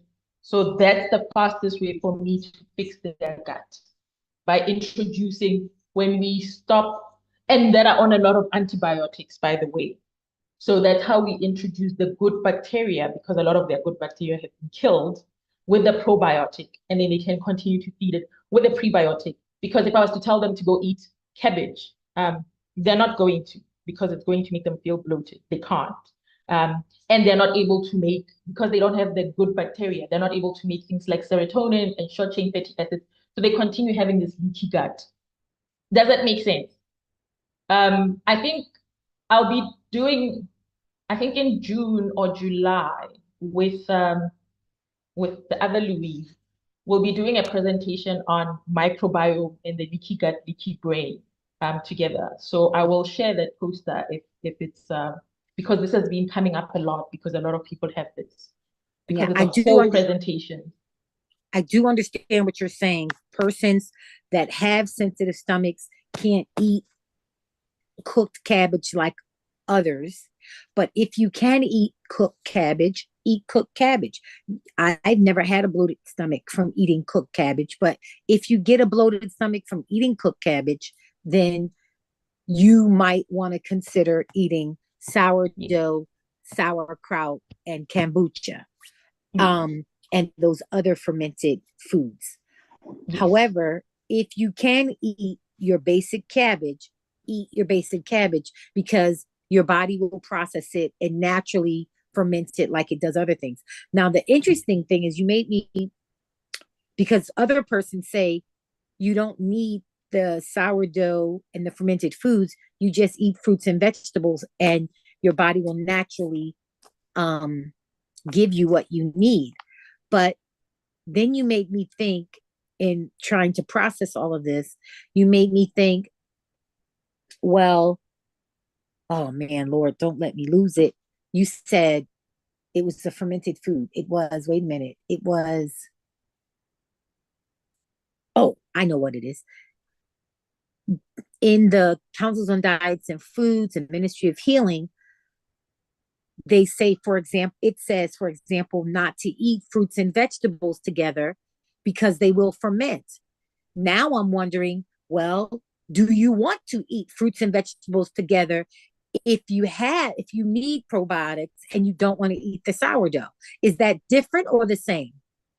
Yeah, so it depends where in the body they ferment.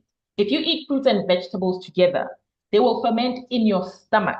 You don't want anything fermenting in your stomach, because then you're going to create a brewery in your stomach. Right? And the byproduct is going to be alcohol. Why? Because of the fruit. If you hear me clearly, nowhere have I ever mentioned fermented fruits, because I know I used to not be an Adventist and not be a Christian. And one of the things that we used to do at the end of the year is we would take pineapple and we would ferment it. And what is the byproduct of that? It's alcohol. So that's why the first statement I made is not all things that are fermented, the byproduct is alcohol.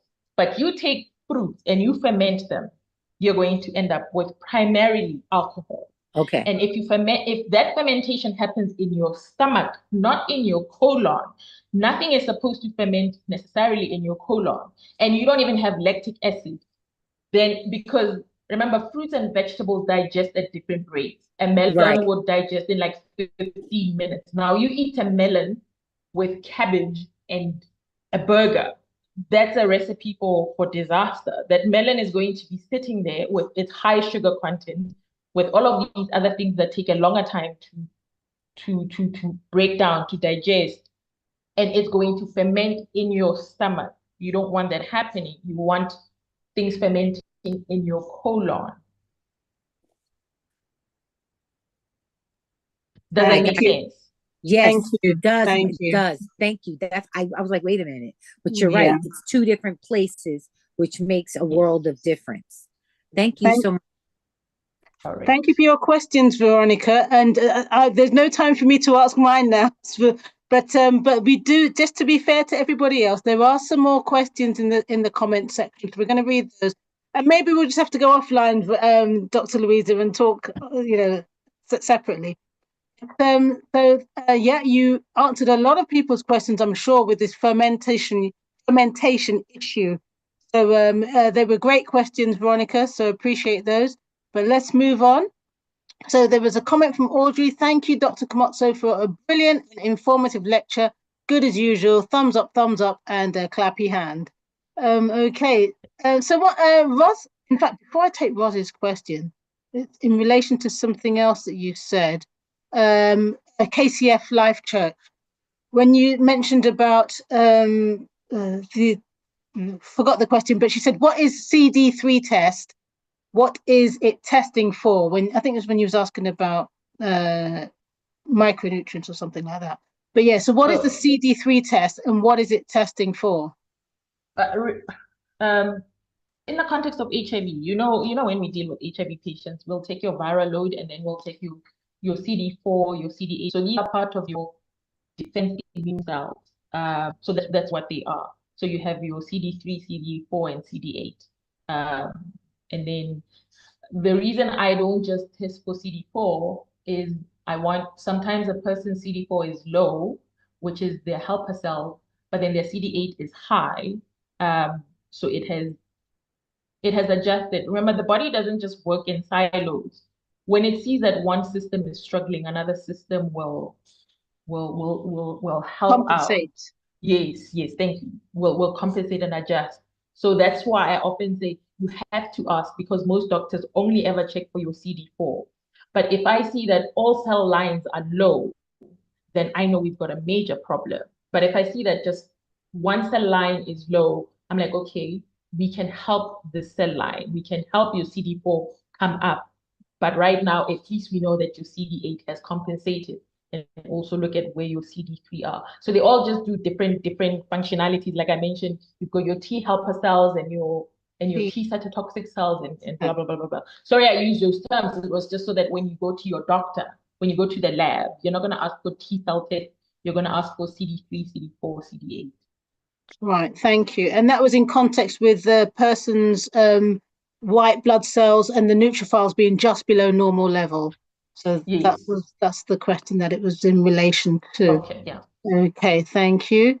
So okay, back to Roz's question. What's the most natural remedy for nasal washout? Oh, yeah, we were doing that.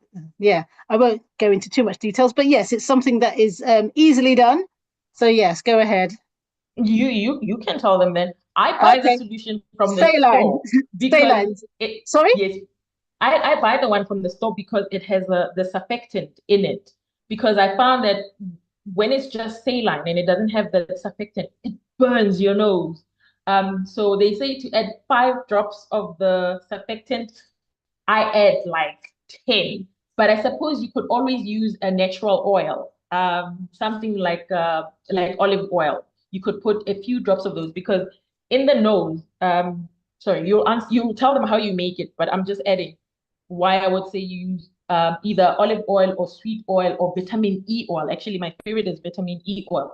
But I don't make mine because it's not just a normal nostril is a humidifier, but it's not just water that it has. It also has a little bit of oil so that it stabilizes the mucosa. Does that make sense? So even your skin, it's not just moist. It also has sebum, which is oil. I think Shirley can talk more about skin health, to just keep the water in.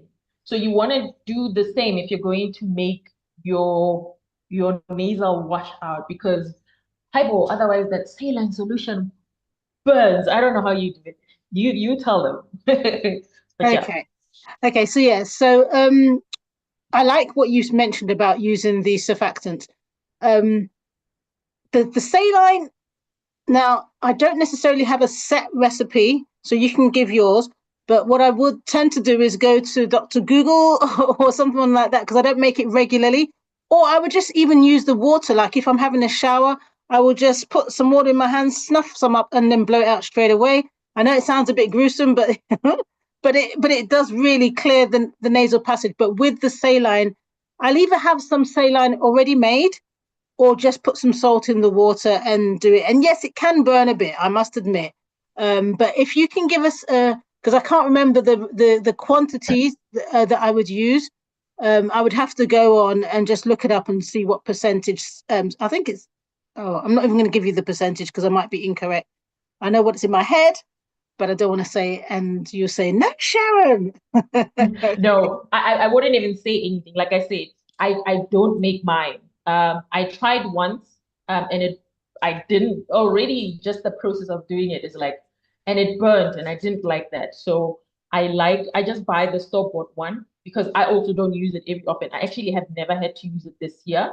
But especially for the people who have sinus problems, if you want to make your own, it is a saline solution. So it's literally water and salt. But I would say to you, if it burns, get some vitamin E oil and just add a few drops, because vitamin E oil is something that covers the nasal mucosa, and then just use that. It would reduce the burning, because that's what a surfactant is. It's like a lubricant, so to Layer. speak. Yeah. Yeah, but not too much, because it's the saline itself that really just rinses out that extra mucus, and then you're gonna make a new layer of Mucus. but in a healthy way. The one that's contaminated would have been washed out. It's good to do. It's nasty, but you must do it. You must literally, what you said, Sharon, was absolutely right, because I think people try to be very, very proper when they do it, and like, just no, you want to do it when nobody else is watching you, so you can just see how nasty it is. And then you blow out and you let that gunk come out, because if it remains in you, you're not going to get better. You're not. So you want to irrigate that stuff out of you. You must just be thinking, I'm getting rid of this muck that's inside of me, and then you'll be good. And then you might have to do it twice a day, for a couple of days, until at least the post-nasal drip goes away. And then after that, you can just use a normal saline spray, with a little bit of a vitamin E oil, just rubbing it in there as well, to just keep the nasal passage nicely lubricated. It must never be dry, but it must not be wet all the time as well. That's part of level 1 defense. Level 1 defense. Thank you. So yeah, it can be a bit, but you know what? We're real people, okay, with real issues, so we can deal with the real. Some may say it's not nasty, it's just natural. But hey, yeah. Others may say no. Don't like the sound of that. Okay, so yes, Maxine, as Charlene has said, the recording from today is on YouTube. It's on there live now. So, and if once this is finished, it will take a little while for us to just recap it, and then you can play it back in probably half an hour's time once we've finished, or an hour, something like that. But if you're on there now, you can always watch it. But if you're on here, then you don't need to be on YouTube. But yeah, you know what I'm trying to say. So thank you. It is there as with all our other recordings. So if you missed the beginning, I know there's people that have been coming on towards, even just in the question and answers, and they've missed the presentation, but the presentation is there for you on our True Temperance International YouTube channel. Okay, trying to say that all in one go. So thank you for the responses to the questions and the comments. Thank you, Doctor. The gut microbes also ferment the fiber. So the gut microbes also ferment the fiber. Thank you, Sister Sonia, another one of my sisters. And for those of you who would like access to the Kefan Lee promo video and you haven't got it yet, you have not joined us on one of our groups where we've shared it, feel free to contact one of the team and we will be able to share that promo video with you again. Okay. Let's scroll down. Charlene, anything else? I see you on there. I can see quite a few more questions, but they keep coming now. So I'm down to, does kombu have caffeine? Kombucha. Oh, does it have caffeine? I suppose it would depend on the kind of tea that they used to make it, because if they are starting out with a Scooby, because kombuchas would be made differently. So if they're using a Scooby, the base is the tea, the sugar is eaten up by the bacteria, but then there might be caffeine if they use the black tea. If they make like a ginger bug, where you ferment the ginger first and then you flavor it, then that wouldn't have caffeine. So you would need to check on the ingredients list what was in there. And so you would need to find a brand that you can trust, because you want to have a look at what was put in there as well. But even if it has caffeine, you can check. It probably will not have as higher doses of caffeine as other things. So just always check the ingredients list. Don't just assume that, oh, because it's kombucha, it's all good. Not all things are made the same. The same with bread. Just because it's, just the other day I bought, that's why I don't buy store-bought bread anymore. I bought whole wheat seeded bread from the shop. And then I thought, oh, let me just have a look at the ingredients list, because they now have it electronically on the system. And it had pork fat in it. And when I asked, they said, because pork fat is cheap. So I don't buy mass-produced store-bought goods anymore. I have a lady who makes bread for us because I don't have time to eat for the bread and to do all of that. So there's an advertised lady who knows how I like my bread and which flour I like. She makes the bread, and we have it delivered twice a week, because I will not eat pork fat. There are things that I just will not do. So it's important to check. And the other bread, it looked very nice. It was a dark brown color. I thought, wow, how does she make it like that? And it turned out that it was made with white flour, but she had added caramel to it.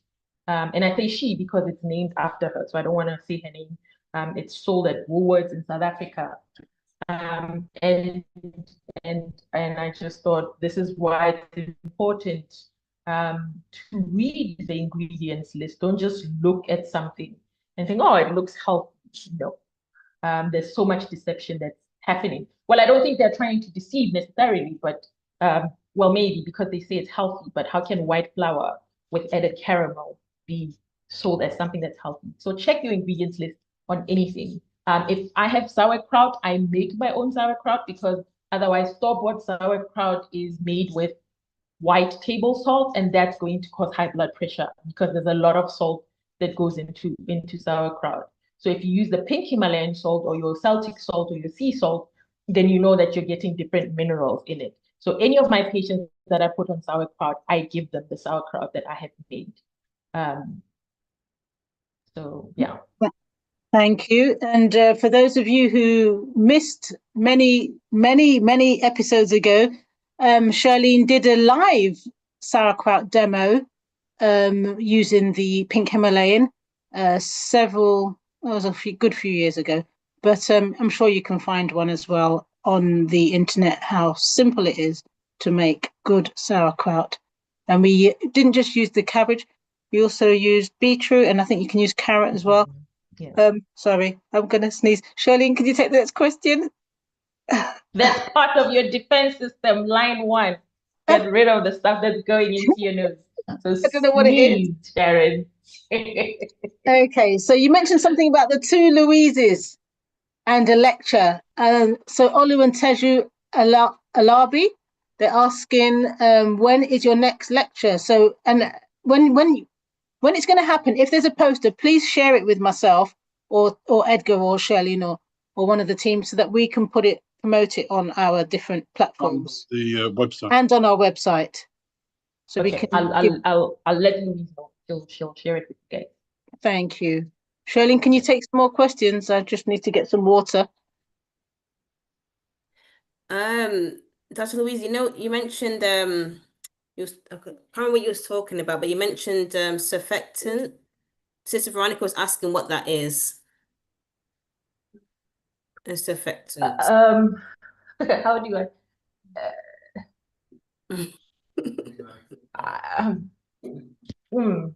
I'm trying to, I don't know how to explain it. It's not something you can, Lord have mercy. So remember when I said we were talking about making your own nasal irrigation thing, and I said if you make it at home, most of us are only going to use water and salt, right? which creates a saline solution, which is a salt water solution, right? But your body in the cavity, they rarely just have water for humidifying because the salt is there as part of the electrolyte.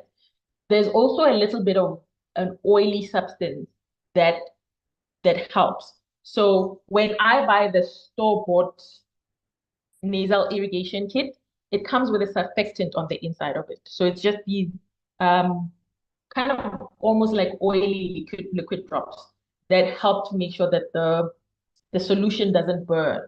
But I know we also use it in the labor ward or in preemie actually, when the kids are born preterm and we're afraid that their lungs might collapse because they need to make surfactant, which helps keep the alveolar open. It's not something you're not gonna go into a shop and say you want to buy surfactant. So I don't know. I don't know how else to explain it. That's why I said if you're making your own solution at home, because of what I understand the surfactant is supposed to do, you would just use like a vitamin E oil or olive oil or that. I've never thought to look up the definition of a surfactant, but I think it's an oil-based substance that lines a certain area to help the liquid remain underneath. That's how I would explain it because that's how we use it in the hospital setting. I don't know if that helps. Yeah. Yeah, that's fine. Thank you. KCF Live Church would like to know if they can subscribe to a YouTube channel, Dr. Louisa, to hear more information from you. Well, YouTube one, I channel? would need to have a YouTube channel, and two, I would need to have somebody to run it. Yes, you need I a don't YouTube have channel. time. I'm just pray the Lord send me somebody because if I can, you see, that's why I present on other platforms because I don't have to do the admin of editing and blah blah blah. There's a lot of things that goes in the background. I don't have time for all of that. I'm old. Technology is not my friend. So I primarily focus on this. So if you just go on YouTube and you say Mohapi and you put in my surname, or Louisa, right? Or you go to TTI, you should be able to see a lot of the presentations I've done. And even on YouTube, you should be able to see a lot of presentations I've done. So I don't have like one space. By God's grace, if somebody comes and they want to organize me, then that will be done. But I'm not making any promises anytime in the near future for that to happen. Got you. Thank you. That We've means you shared. have to come on TTI more often then, Dr. Louisa. Oh, there you go. There you go. You Okay, went there, what did you Shirley. say? Sharon. I said you went there, Shirley, and you went there. I I agree. had to go there. I concur. Big time. Amen. Yes, Thank you. thank Amen. you, Sister Veronica. Amen and amen. That's how we started Well, with Dr. Louisa and Jason Williams and a few others as our regular presenters. And so we have shared in the chat our YouTube channel, which if you look back from 2020, 2021, you'll see there's quite a few presentations from Dr. Louisa and many others, medical missionaries. You can see that, but we've just shared the link. So even if it's just to go back and listen to this one, Shirley shared it earlier and I've just managed to share it again. So that's hopefully. Okay, so Ed the same, Dr. Dr. Louisa, can you respond to what Shirley just said? well, I'm seeing lots of love hearts. you know, this has always been a journey of my life. Yeah, I'm there and then I'm gone. And when I'm gone, literally, Lord is teaching me to understand to greater depth. I don't think before 2020 I used to talk anything about microbiomes. I don't think I used to talk about leaky guts and leaky brains. So when I resurface, it's because he has given me something he wants me to share with the people. So as long as that's why even Louise, when she heard me mentioning microbiomes, she's like, I've never heard you talk about this thing because I do detox things with her. And so we thought, okay, let's do this for the people. So I do think I have, even if it's not all new, because like this one wasn't new, it was in addition to what we did in 2020. So there are other presentations And then when the Lord wants to teach me other things, he will take me underground again. And then I learn, and then I learn, and then I learn, and then I resurface again. But for this season, I believe I am here because there is a lot that I've learned in the past 3 years or so. Yeah. Okay. So we will be calling on you. So we will be calling on you again. So thank you, Lord, for allowing Dr. Louisa to resurface.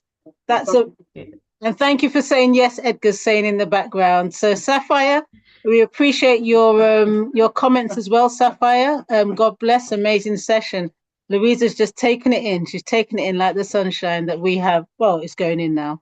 But yeah. Samantha saying, thank you, Dr. Louisa. Wonderful to see you again. Blessings to you and all of the team here. Lots of thank yous. Surfactants dealt with. The neti pot has it pre-packaged. Oh, okay. We're probably talking about the saline. Veronica's talking about a place where you can get it. And a lot of thank yous and appreciation for the information. Right, we're going to just take these last few questions that are on here now. If anybody else has anything, one of them was, how can we get in touch with you, Dr. Louisa? I think I saw that as a question. Yeah. Why? Why do you want to get in touch with me? Well, I know I can get in touch with you, but yeah, you have to ask the person who asked the question. Edgar's just laughing as well, as much as you are. I know. I did take up the slide with my numbers. You know why? Sapphire, yeah. Because I don't like it when people send messages and then they have to wait so long for a response. So how I work with Louise, who's also in the UK, is if any of her people have questions specifically for me, they all go through Louise, right? Then we have time to sit and we discuss. And then I'm able to, because then she knows a lot of the things. So if I tell her, okay, this person needs to go on ashwagandha, whatever, then it's not, oh, what ashwagandha? Because then I won't have time for all of that. So if we can establish a system, because then people will be in the UK and they'll ask me, where do I buy this thing? And I'm thinking, oh, I don't know. Yeah. So if we can have a system, because I feel bad, but it becomes practically impossible for me to respond to everybody across the globe. If we can have a system where people, if for those of you who have my numbers, you contact me. I have people who contact me. But if we can have a system where I can liaise with somebody, if they don't mind, if the people don't mind, and that person will be able to even help them with the treatment, it makes life easier. And so I'm not, yeah. Remember how Moses was told to have different teams to help deal with it. I'm trying to learn to work wiser so that I don't answer you 3 weeks later and the problem is gone.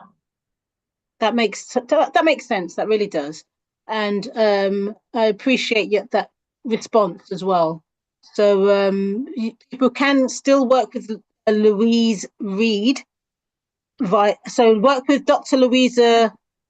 I need to learn how to say your name properly. Anyway, Kgmotso. Yes. Mogapi.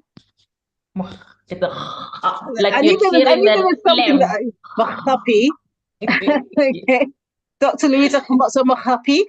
Yes. Okay, if you wish to speak with her, you can go via. We're making more work for Louise. She's not on here to defend herself.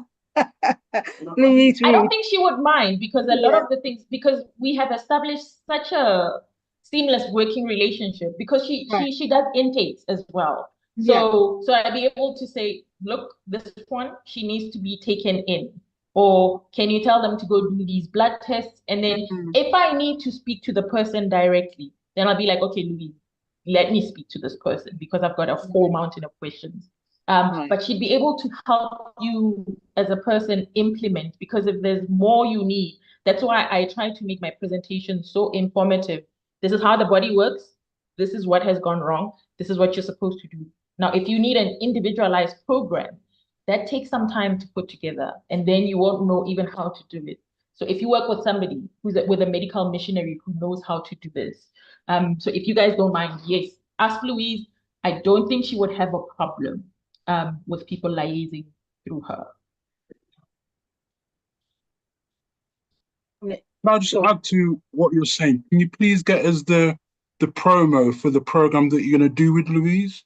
Yeah. To as soon, because that's going to help. If anybody, you know what? the program's going on, and they could say, okay, you know, I'm going to go to the program, and I can get my answered questions either through the program, or, do you know what I mean? Yeah, absolutely. We'll do that. Thank you, thank you. Right, so I said there's going to be 2 more questions. I'm seeing more comments now. Oh dear, what do we do? KCF Life Church. You've asked quite a few, but I'm gonna let you have 1 more. Okay, if you have an infection, what do you take instead of antibiotics if you have to avoid taking antibiotics? And I know there are natural ones out there, such as garlic, but go ahead, Dr. Louisa. You please, because it's off the tip of your tongue, not mine. All right. So it depends what infection do you have and where in the body is it and how severely sick are you. So the answer to every question is always it depends, and it depends on how strong your immune system is and blah, blah, blah, blah, blah. But your natural antibiotics, which have not been shown to have resistance like the antibiotics are having, garlic and onion are the 2 top things. So I'm sure we have that smoothie recipe where you do 3 cloves of garlic, 1 red onion, thyme is antiviral, turmeric is anti-inflammatory, with ginger to ease, and then you add lemon for vitamin C and pineapple because it breaks down phlegm and protein substances. You blend it all up in water and you drink that 4 times a day if you're actually sick, twice a day if it's the winter season and you want to deal with viral infections. But remember, if you're dealing with viral infections, put in thyme, which is what is antiviral. The garlic and ginger are mostly antibacterial as well, and then support your immune system. So things like zinc, so you would want to be blending your seeds to get the zinc. Yeah, and then your orange things for vitamin A and spending time in the sun for vitamin D. I think I gave a comprehensive, but primarily garlic and onion are your antibiotics. And oregano. Oregano is also a very powerful antibiotic. But if it's on the skin, then you may need to put oregano oil. That's why I'm saying you need to know, but you may want to do things on the inside as well. I hope that helps. Yeah, and I'm just laughing at Veronica's comments on there. Oh dear. Yeah. She's trying to get me to help me to pronounce your name. Oh dear. I'm not even going to read it. Okay, you can read that one for yourself. That one tickled me. Louisa is fine. That one tickled me. No. And my friend Paula, I've got to let Paula have her question on here. What is the best antibacterial soap? You know, as we can't use, we can't use, but you didn't encourage that when it comes to like with newborn babies and all these antibacterial things that we have. What would you say was the best thing to use to have cleanliness, I suppose? Just water? Sorry, that's my London accent. Water. There's a difference between being clean and being sanitized. Yeah. So that's what's important. With a newborn, you can even just use aqua screen. You can even just use water. How dirty are these newborns? Not very. They really aren't. And a lot of babies, even if you use the pure glycerine soap, it literally just takes away that oily surface and dries out their skin. So all of those other things, not necessary. And a lot of the baby products by these companies that smell very nice, adding toxins to the poor baby. So we don't need to be using a lot of those. We don't need to be using antibacterial soaps because you are literally washing away the microbiome. That's what we're getting into. So you'll definitely need to come and watch. It's a complete mindset because during COVID, we had people sanitizing all the time. And people were, but what you're doing is you're killing the good organisms. You're destroying the good organisms. And you're allowing the not so good to populate because those things are not going to work for that. So newborns, use water. If you want to use anything else, use aqua cream. And then maybe every now and again you can get a very gentle, pure glycerine, but it still washes away and it dries out their skin. You will see that, especially if they were born by a cesarean section. For us adults, pure glycerine soap is fine. If your skin is not dry, that's all you need to use. You don't need antibacterial soaps, please, because then you're going to have an imbalance. It's like women knows this. If you use those antibacterial soaps, you're gonna end up with discharge, because and we're going to end up with yeast infection. It's not that you're infected with yeast, it's that we killed the other good bacteria. And so now the yeast is overgrown because there has to be an imbalance. So please, all of you, we will share that poster on microbiomes. Please join in. So that I'm not giving you bits and pieces of information without giving the entire context. You know, I like to build things from the beginning, so that you can have a better understanding. Let's not forget, today we're talking about your bodyguard and the 3 levels. Yes, all of that is linked, but you'll get to hear the presentation on microbiomes in its entirety. Thank you, Dr. Louisa. You have, yeah, you must be needing some water now to drink. You have shared with us. You have shared with us so much, and we are going to say thank you and end your presentation and the Q&A. We have gone beyond temperance, I think, because it's now coming up to, oh, yes, we've been on for quite a while. So this is going to be a long video, and we don't want to deter people from catching the gems at the beginning. So thank you once again for joining us. We have loved having you on here, and we are looking forward to the next presentation from you. We do have some others in our lineup coming on shortly. We've got Joanna Daniels coming up soon. And who else, Edgar? Okay. Simon? Oh, yes, and Alita Carboni-Facey. So there are others as well. So stay tuned, keep watching. It was all worthwhile. Thank you, Ross, for your comments there, and very much appreciated. She appreciated your presentation. And so did Edgar, and so did everybody. I'm sure there's everybody who stayed on appreciated what they heard. So we are looking forward to more. There was one, oh, let's close with prayer. And I'm going to ask Colin, we had one of our viewers start with prayer. That was our friend Samantha before we actually went on live. But I'm going to ask Colin, if you could end this session with prayer, I would invite you to give us that honor. Sure. Thank you. Well, let us pray. Dear Heavenly Father, we do thank you. We give you thanks and give you praise because it's the day that you have set apart for us to just reflect upon your goodness and your grace towards us. We thank you for the presentation just given. Lord, it's a spiritual application. My mind was also reflecting upon how you have put within us the opportunity to fight off diseases and sicknesses and illnesses that might beset us. So also, Lord, we may not be able to see the angels around us who protect us, who look after us, who provide for us. But as much as we can't see those cells in our body to take care of us, neither can we see those angels around us to take care of us. But either way, Lord, we know that you are there watching out for us, protecting us within as well as without. So, Lord, we put our trust and faith in you, knowing that you will work out your way with us. And if there's anybody within this platform that is still in need of healing, let them come to you, Lord, trusting and believing that you will fulfill your promise in them. So, Father, we give you thanks for the presentation given today. Continue to bless Sister Louise. And I pray, Lord, that she will continue to be a blessing to others who are here to listen to her word. So we give you thanks, Lord, for today. Until we're able to meet again in this fashion, we give thanks and praise through Christ our Lord and our Savior. Amen. Amen. Amen. Amen. Thank you, Colin. And that was just a reminder, hearing your voice now. For those of you who are coming to Kefenli or you're thinking about coming to Kefenli, we will be having a bit more men's health. Edgar, what were you saying about the men's health with regards to?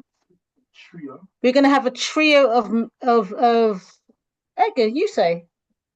Men's health, men's therapy. Okay, men's health, men's therapy, and Colin is going to be part of that trio along with two others, David Hanson Bartholomew and Amos Liebird.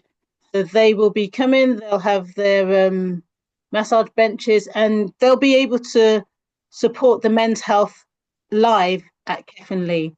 So, and we didn't have a challenge from Dr. Louisa. Are you still? Yes, you're still with us.